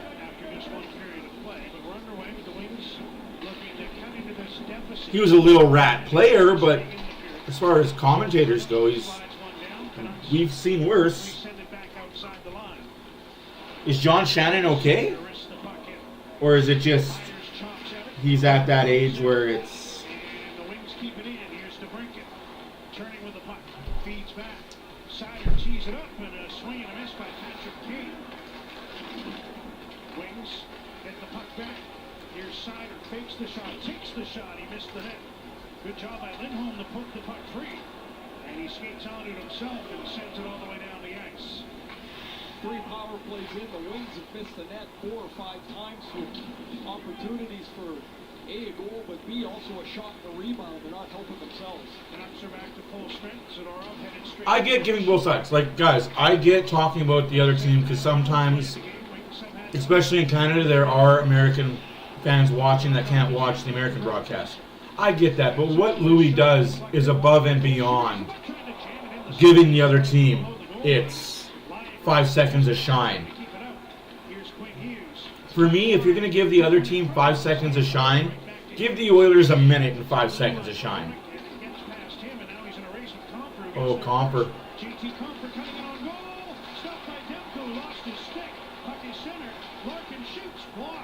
Big save there by Demko. Wow. He's shaking out his right hand as Demko skates to the corner to get his stick. Petrie banks one ahead. After the puck is Raymond, but the Canucks are able to break it up and send the puck out. Then Homeland got a high stick with the advantage. Delayed call as Pettersson brings the puck. That's good to know, actually. That's cool. Injured, heads to the bench as the Canucks control with the goalie at the bench. Yeah, I saw those temperatures yesterday. Miller passes back to Quinn Hughes. If they weren't $250, I'd definitely buy one. Vancouver is going to go on its first power play. Canucks looking for a third goal with 6 attackers on the ice. Hughes wrist shot missed the net. That's going to go off the corner boards and down the ice. That's goalie trade-off. I didn't know that. Let Braun get to the puck because he knows the whistle will sound. I always just used to think it was just Shorthouse and Shannon, the 2 Johns. After killing off the third power play, Pius Suter jumps on the ice and almost gets Alex Lyon with the rebound chance. Lyon makes the save. J.C. Comfer could go a 5-year free agent deal from Colorado. He gets to the front of the net. Demko hangs tough as the puck gets tight to Demko. He turns the puck aside, and there's the Petrie high stick. Double minor. Ouchies. Can't do that. You can see where Petrie's stick went up high and clipped him. A tough night for Jeff Petrie. Turned over that first one that led to J.T. Miller's goal.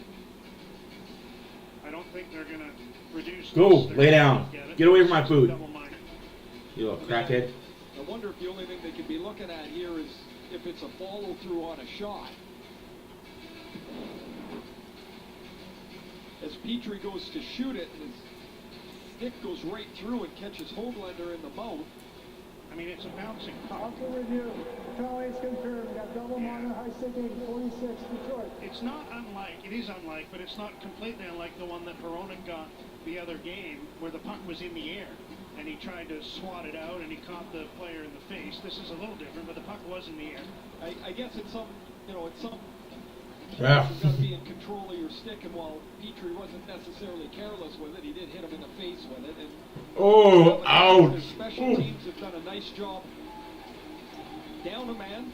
Now this power play, 0 for their last 13. Let's see if they can get the puck set up and move the players around, move the puck around a little more sharply, and try and break the egg. That's not even fair, Adam. Neil Yakupov never should have been drafted by the Oilers. Miller, Pettersson, Lindholm, Besser, and Hughes. The power play unit for the Canucks. Lindholm gets to the puck. I don't know what scout told the Oilers that he was supposed to be the next great thing, but he never should have been drafted by the Oilers. Him and Puljujärvi never should have been Oilers.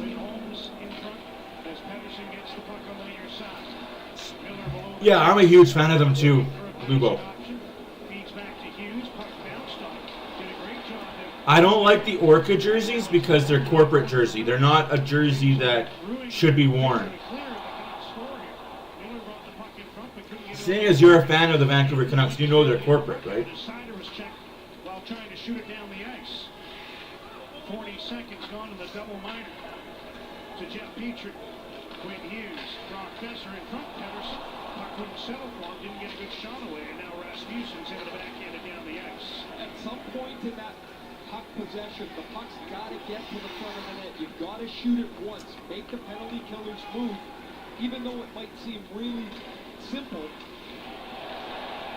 No, I agree with you, but Penalty killers move.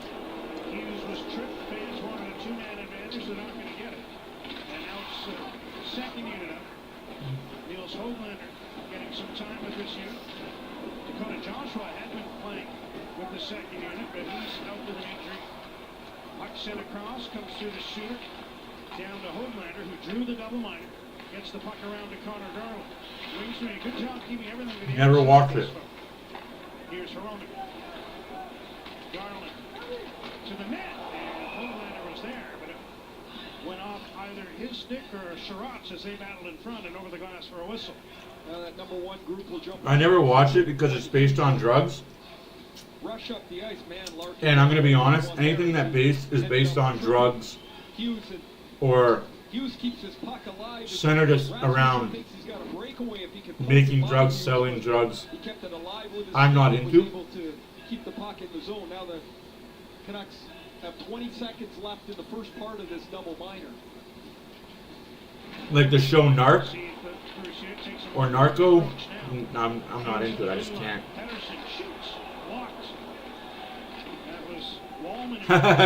That's awesome. I just can't get into it. I don't know what it is. Maybe because my family is, well, we are after dark, right? And we're after dark. I feel like my family, I have 3 drug addicts in my family, and it's not weed or an easy drug. Just shot his own stick out of the slot. He should have just left it in the slot. Like, oh no, and I don't knock people that watch it. Like, I won't judge you for watching it. Absolutely not. Like, we all have our vices. My vices are Viking shows or reality TV, Oak Island type shows, like treasure hunting shows. That's my vice. That's the stuff I like. Me too. I'm very straight edge too. Never drank, don't drink, rarely. Never touched a drug, never smoked.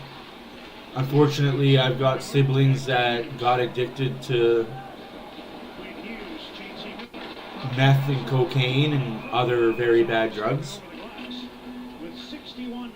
So, I've seen what drug abuse does to people. I've seen good people change to bad people. But that's, I don't judge them. That's how they deal with trauma in their lives, and we all deal with bad shit differently, right? Me, I just come on here and talk to you guys. That's how I deal with bad days. I make jokes, I come on here and I just make fun of people. Yeah, it's only 9. Like, I'm still wide awake and I shouldn't be. Cheers to you, buddy. 3-2 San Jose. I can't watch Flames hockey, man. I can't. I tried. I just can't. It's so boring. I watch the Flames when they play the Oilers. It's just so boring to watch. Damn, we've grown so much on the Facebook side. That's awesome, man. Fuck, we've grown so much on the YouTube side, too. If you guys have any questions for me,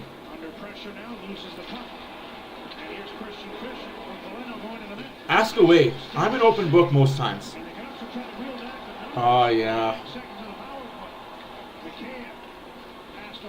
Yeah, I get you. I understand that.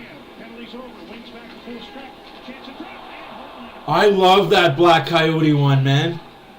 Adam, if I could get my hand on a cheap Arizona jersey with the Black Coyote running across that That with a Shane Doan on the back, oh, I'd be in love. But yeah, those are hard to come by. Oh.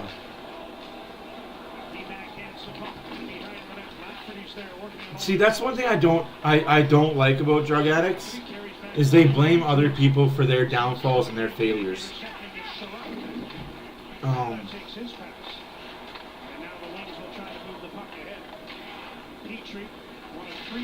Yeah, no, you're fair. But it really is the pits. It really is the pit stop between Edmonton and Calgary. But I like Red Deer. It's a nice, quaint, quiet town. I know it's a city, but it's got that small town feel to it, right? As my voice just cracked, I just hit puberty. I know why you get defensive. I used to live in Red Deer, and it is really a small town feel with a big city vibe, and I like that. I lived down by the bus station when I lived in Red Deer. By Dairy Queen, the bus station, and the hospital. So if you know where that is in Red Deer, then you kind of know what I'm talking about.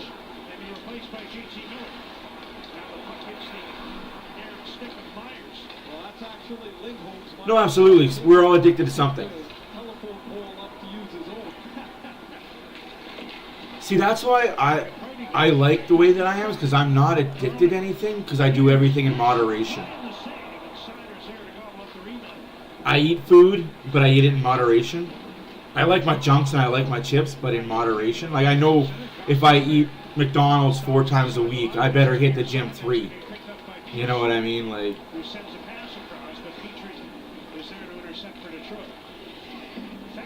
I like chips when I sit down and watch TV, but I know I better go do some walking or running or something to keep the pounds off. Otherwise, I'll be 300 pounds. What a save by Demko.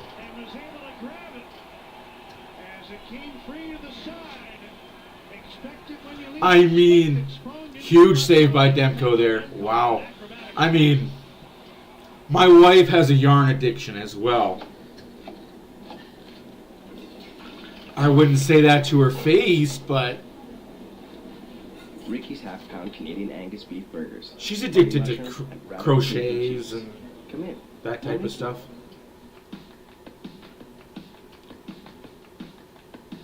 Like I said, I don't think I have an addiction. I have things I like and things I do. But if it comes to it being life or death, I can choose life over that. Like, Okay, let's practice your gravity. I can sacrifice it in my life. Snag this bonus entry product. Go! Would I like to buy another jersey? Absolutely. Do I need to buy another jersey? No.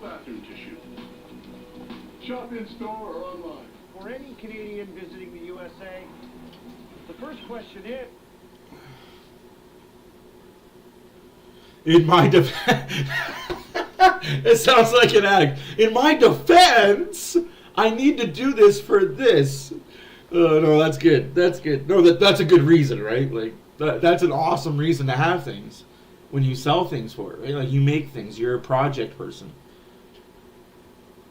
Like, I have a lot of tools, but in my defense, it's kind of what I work with. I have a lot of projects on the go right now, but in my defense, I don't have a lot of time to do them. I got like maybe 4 stacks of lumber on the other side of the TV here that I got to put together to get a bookshelf or something going. Just finding the time and the energy to do it when you've got a toddler and now a 1-year-old that's kind of like, yeah. A 1-month-old, wow. 1-year-old, yeah, she's 1 year old already, folks.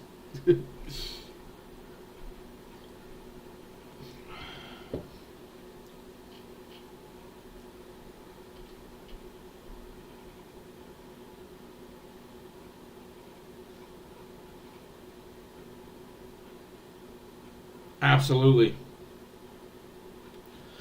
I wouldn't want to know. I would never. You know what? It's like I tell my wife when she goes to Michael's. I don't want to know how much. Don't tell me how much. Just put it in the car and let's go.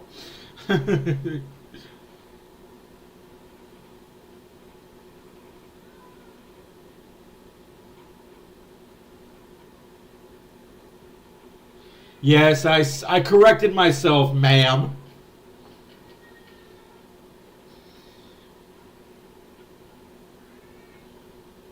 Absolutely, yeah. Facebook, YouTube definitely feels like more of a family. I hear a baby crying.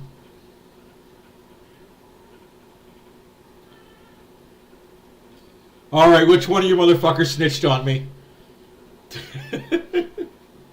Which one of you guys snitched on me? I'm talking about her and she jumps in the chat. Which one of you did it? It's good stuff. Good stuff. No, and it's fair, like, because he knows it's your passion and he knows you'll make good use of it, right? It's not just putting stuff in the cart to put stuff in the cart. It's not like you're walking in the grocery store and he sees a 6-pack of pop and he's like, hey, well, this will be good to add the extra to the other 12 packs we already have in there. That's what I do. That's why I don't like grocery shopping when I'm hungry. It's because I'll have a list and I'll go in with a list and then my stomach is like, well, we don't have this and we've only got 2 or 3 left of this at the house. So just add it to the cart. Yeah.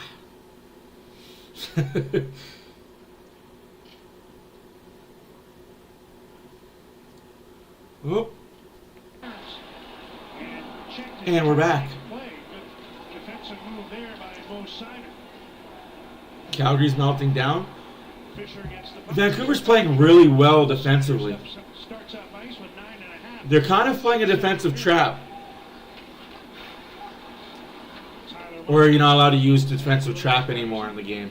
There's 9:22 left to go in the second period. Still 2-0.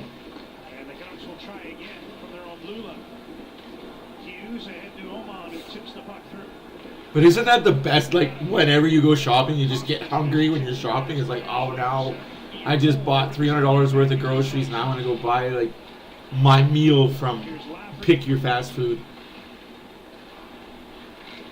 Yeah. Calgary trading Markstrom is going to be the best thing for Calgary. They're going to get young. They're going to get good next year.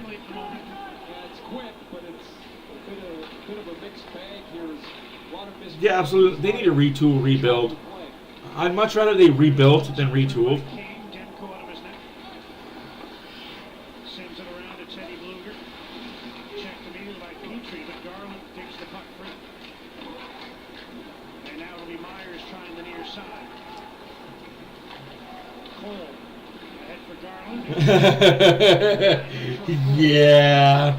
Yeah, going to Costco hungry, bad.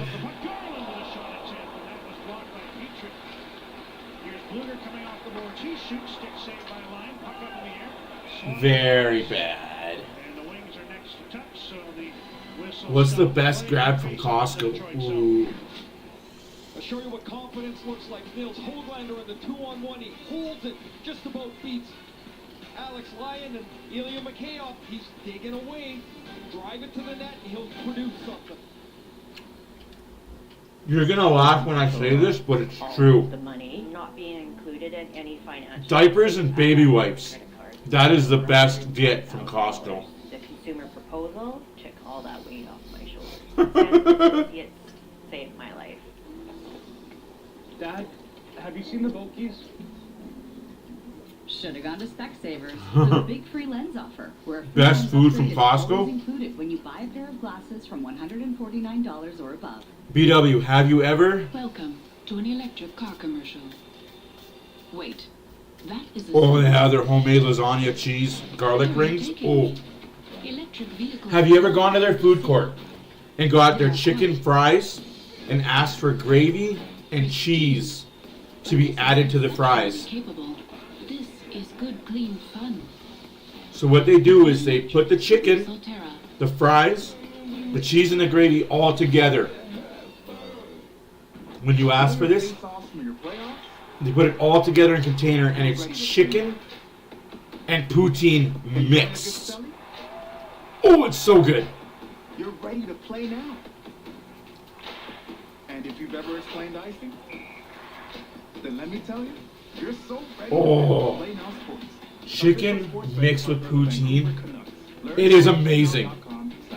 It is it's a meal in and on itself, and it's a lot, but it doesn't cost a lot. I think it was like $9 when I bought it. But it is a full meal and a half. 27 games remain. They'll play again in the Eastern time zone, only 5 times out of the Pacific, and 2 of those will come next week. They play more road games than everyone. They don't have. You can't get chicken strips and fries there. Oh. You have to specifically ask for it. Otherwise, they won't do it. Oh. 18 wins on the road, 18 wins at home. It's a season of terrific numbers so far. That road record really stands out. And That sucks. The idea of a 9-game homestand seems much more palatable than it might have when the schedule came out in the summer. And you wonder, are they going to be in it? Are they going to be in good shape? And there's such a fine balancing line to not being home too long, not being on the road too long, but one thing Rick Tocchet talks about is the ability to deal with whatever the challenge is at the moment, and Vancouver's done it. Oh, you don't have fries. Oh my goodness. Oh, missing out. Missing out. But that's awesome. Lived in Abbotsford for many, many years. Huh. My wife's family lives in Abbotsford right now. The Canucks just couldn't get to the puck after it came off the right pad of Lyon, and now Detroit is called for icing. Oh, I love Nanaimo bars. Ooh. It's like that is my drug right there. Nanaimo bars. Fitness is Oh. not your typical yoga studio. Come see why. The high switch leads Hronek open, and as you see Oh. that shot, he's looking for Suter in the rebound. Lyon had opened up his stick to try and deflect that pass. There's Huge Nanaimo bar fan. off the wing, you can beat Lyon up over the glove if he's going to lay out that stick like that. Hronek trying to add to his points, so 5 points in the last 3 games, including that 3-point effort in Detroit. Patterson. 7 minutes left in the second period. Oh, what a shot. Just put it on goal. It beat Alex Lyon. And Nikita Zadorov has made it 3-0 Canucks. This is good work. Wow. What a shot. But he keeps the puck alive. The work is to keep the puck moving. Zadorov with all kinds of traffic. That's the second one tonight that Alex Lyon has not seen. I really wish the Oilers defense would just do that. Put pucks on net. Instead of going to the center of the ice and getting it blocked. But hey, it is what it is. Last time against the Wings, Zadorov's back in the lineup, and the Canucks are up 3-0. Got his first goal as a Canuck. It's his first in 37 games. 3-0 Vancouver. Number 10 for Calgary was his last count. Like usually I'd be upstairs with my wife watching this game. On my phone, I'd be on my phone watching this game. So I'm just right here with you guys. Like I don't joke and I don't kid when I tell you guys I watch hockey probably from 5 p.m. to 11 midnight. I watch a lot of hockey. So when I do talk hockey things, I'm not just talking out my ass like I'm just an idiot. Sometimes I am. I won't lie, sometimes I'm an idiot. But for the most part, I try to be skillful and knowledgeable about what I talk about. Like Vancouver sucks. Very knowledgeable about that. They're lucky.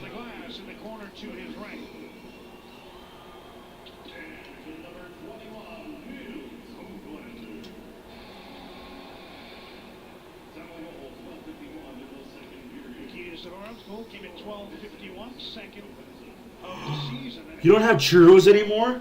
The place that made churros famous doesn't have churros. Because he hasn't seen a lot of work. Just 9 shots for Detroit now, although the Canucks have done a good job blocking a bunch in front of him. Defensively, What kind of Costco is that? job here. The last 7 games, they've given up under 30 shots, 6 of them. The only time they went over 30 was that overtime win in Washington. Didn't we see churros at our Costco, Diane, the other day? I thought we were seeing some churros there. I can't remember. Ooh, what a play. Oh, almost 4-0. Guess it's Disney's for churros now. I'm not going to Disney. I am not going to that place.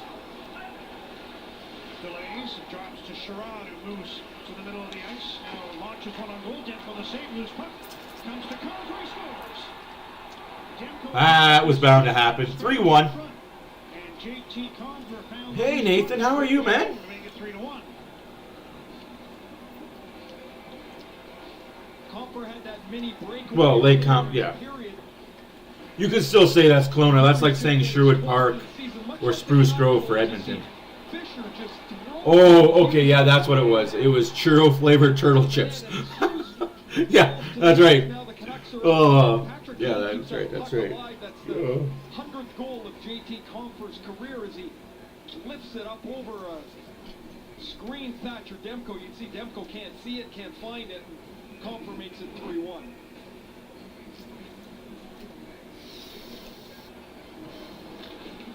He'll hope the Wings can build from there.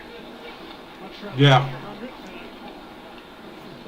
Positive night, but the Detroit team still has some climbing to do. Yeah. 2 again now. After Sonora, they made it 3-0 Vancouver. Don't be sorry, buddy. You didn't miss anything. Puck lifted out to center. If anything, you saved yourself from the embarrassment that was the Edmonton Oilers. Christian Fisher get the assists on that one. To be 100% honest with you. Patrick Kane has now 2 assists from 800 in his career. Wow. Wings steal the puck, set it up. Larkin takes it wide on the backhand, threw it across, and Sprong getting it right between. So that, to me, that's where I got a problem, too. Here's Sprong. What that Vancouver Canuck did... Oh, I'm eating chicken. Daniel Sprong feeds down for Raymond. I'm eating chicken and gravy. Now tries a shot, and is high and wide. Fat kids love cake. But you saw that, right? The Vancouver Canuck player cross-checked the motherfucker in the back. And there was no call. Desharnais lightly taps a guy, falls over, and there's a 2-minute penalty. I just hate the consistency of these refs. We get how hard it can Why is there a rule book if you don't call the rule book? more to my phone than to my future? We've got to find a way to get this finished. Oh, I hear footsteps. Everybody be quiet. Part of me wants I'm not here. The other part of me wants contact with delivery. I'm not here. Hide. feeling stuck. The best way to start But is to If I can't see her, she can't see me. use tools, valuable support, and trusted advice. let me know when you're done eating so that I Let's can. get started. TD, Okay. ready for you. Because I don't think she will. Triple O's? And feature a hot chili pepper sauce. What? Nathan had triple O's. Here for a short What are time. triple Try O's? it as a chicken, beef, or new potato bite. Nathan, what are triple O's for the people in the back?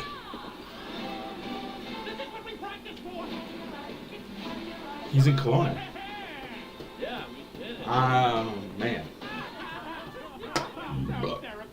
Just let me finish these 2 bites of chicken.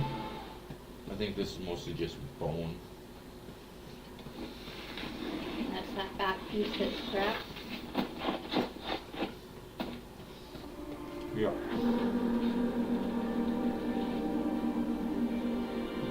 No.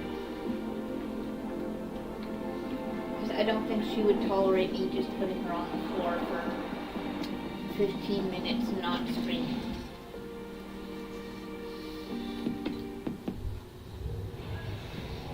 Coaches always talk about traffic and traffic. It's hard to see. Here are 3 examples. Alex Lyon doesn't see JT Miller nor the puck. Adam got lost in Disneyland when he was 8. It's not the And he happiest place doesn't on see earth. the puck here as that gave the Canucks a 3-0 lead. And Go at to the Disney other World end, then. More places to get Keaton lost. hooks this I think he's across good. the coffer, and you can see Demko can't find it either. Traffic. Look up around triple the O's. front of the net. A nightmare It's not for fast goalies. food.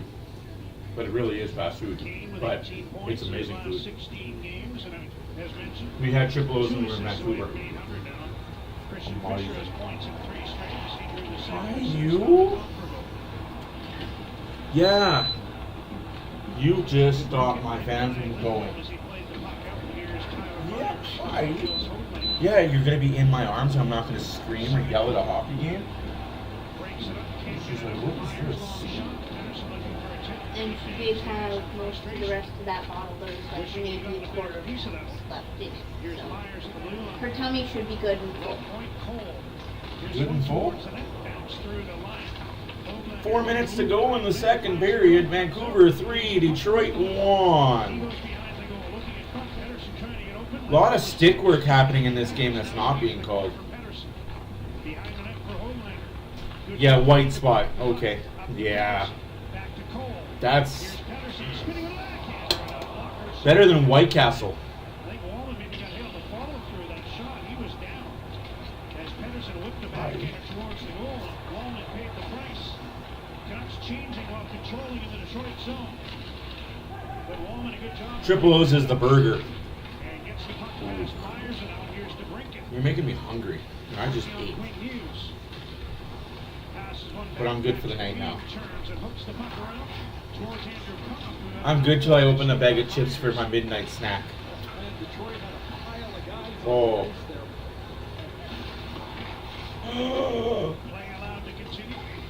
What? What? Don't look at me with anger in your eyes and lust in your heart. As Andrew Cobb sends one to the far corner from center. Giuseppe. What? Able to protect the puck, get it to Did you just fart? Tyler Myers is at the end of a Did you just fart? He'll want to get to the bench. Gives the puck to Hughes, who sends it up the left wing, and both defensemen change here with Giuseppe tipping the puck in deep. You got an excuse. You've been gone from this. You've been gone from the great country of Canada for a while. So you left just before the debacle of Canada, the Justin Trudeau debacle. It's okay. We're gonna fix it. Fix it.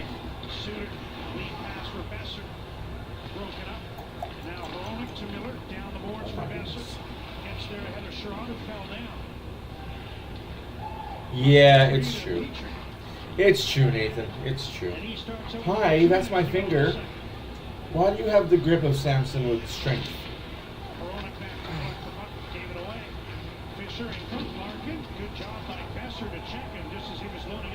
Okay, let go of my finger, Samson. Ow! You don't have long hair. Why do you have super strength? With a minute 36 to go in the second. When Zadorov got suspended, he said it was a bad hit. I got a hit better than that. Look how he keeps his arms down, runs Raymond out of real estate, and finishes the check. You definitely did. But we're trying to fix it now. But we're not going to be able to fix it because 4 years is not enough to fix it. Because it is the follow-through of a shot. Pedersen, pretty crafty play as he spun to the backhander. He didn't just shoot it. He was trying to go up over Lyon. Oh, you missed out, Diane. White Spot's amazing. Next time we go to BC, we'll go to White Spot. We'll make it the restaurant of choice for us and the kids. Hi. Hi. No, it's a BC thing. It unfortunately is just a BC. It's a coastal thing in Canada. You're ready to play now. Learn more at playnow.com/hockey. White Castle is all over the place. Hi. Garland gets behind the net. He's got that pitching wedge of a stick. Why do you have a devious look on your face like you're about to poop yourself? Huh? Why you got that look on your face like you're about to poop yourself? Because he's so low to the ice, Oh. he spins and gets a great chance out of it. Here's Quinn Hughes. Sharp angle shot, missed the net. 1 minute left in the second period, and then I'm going to leave you guys for the whole night. You guys have been amazing.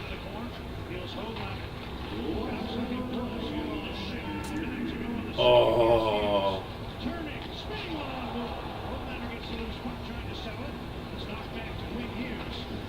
Dude.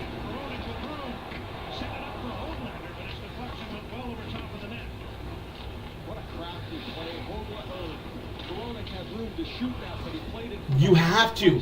You can't go there and not have smash browns. That was a high stick.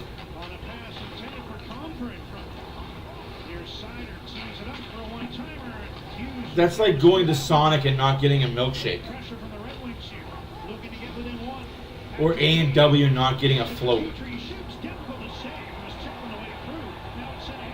Oh, just outside Pedersen's reach. That's not icing, even though nobody touched it. Ouchies. Well, that's it. That's over.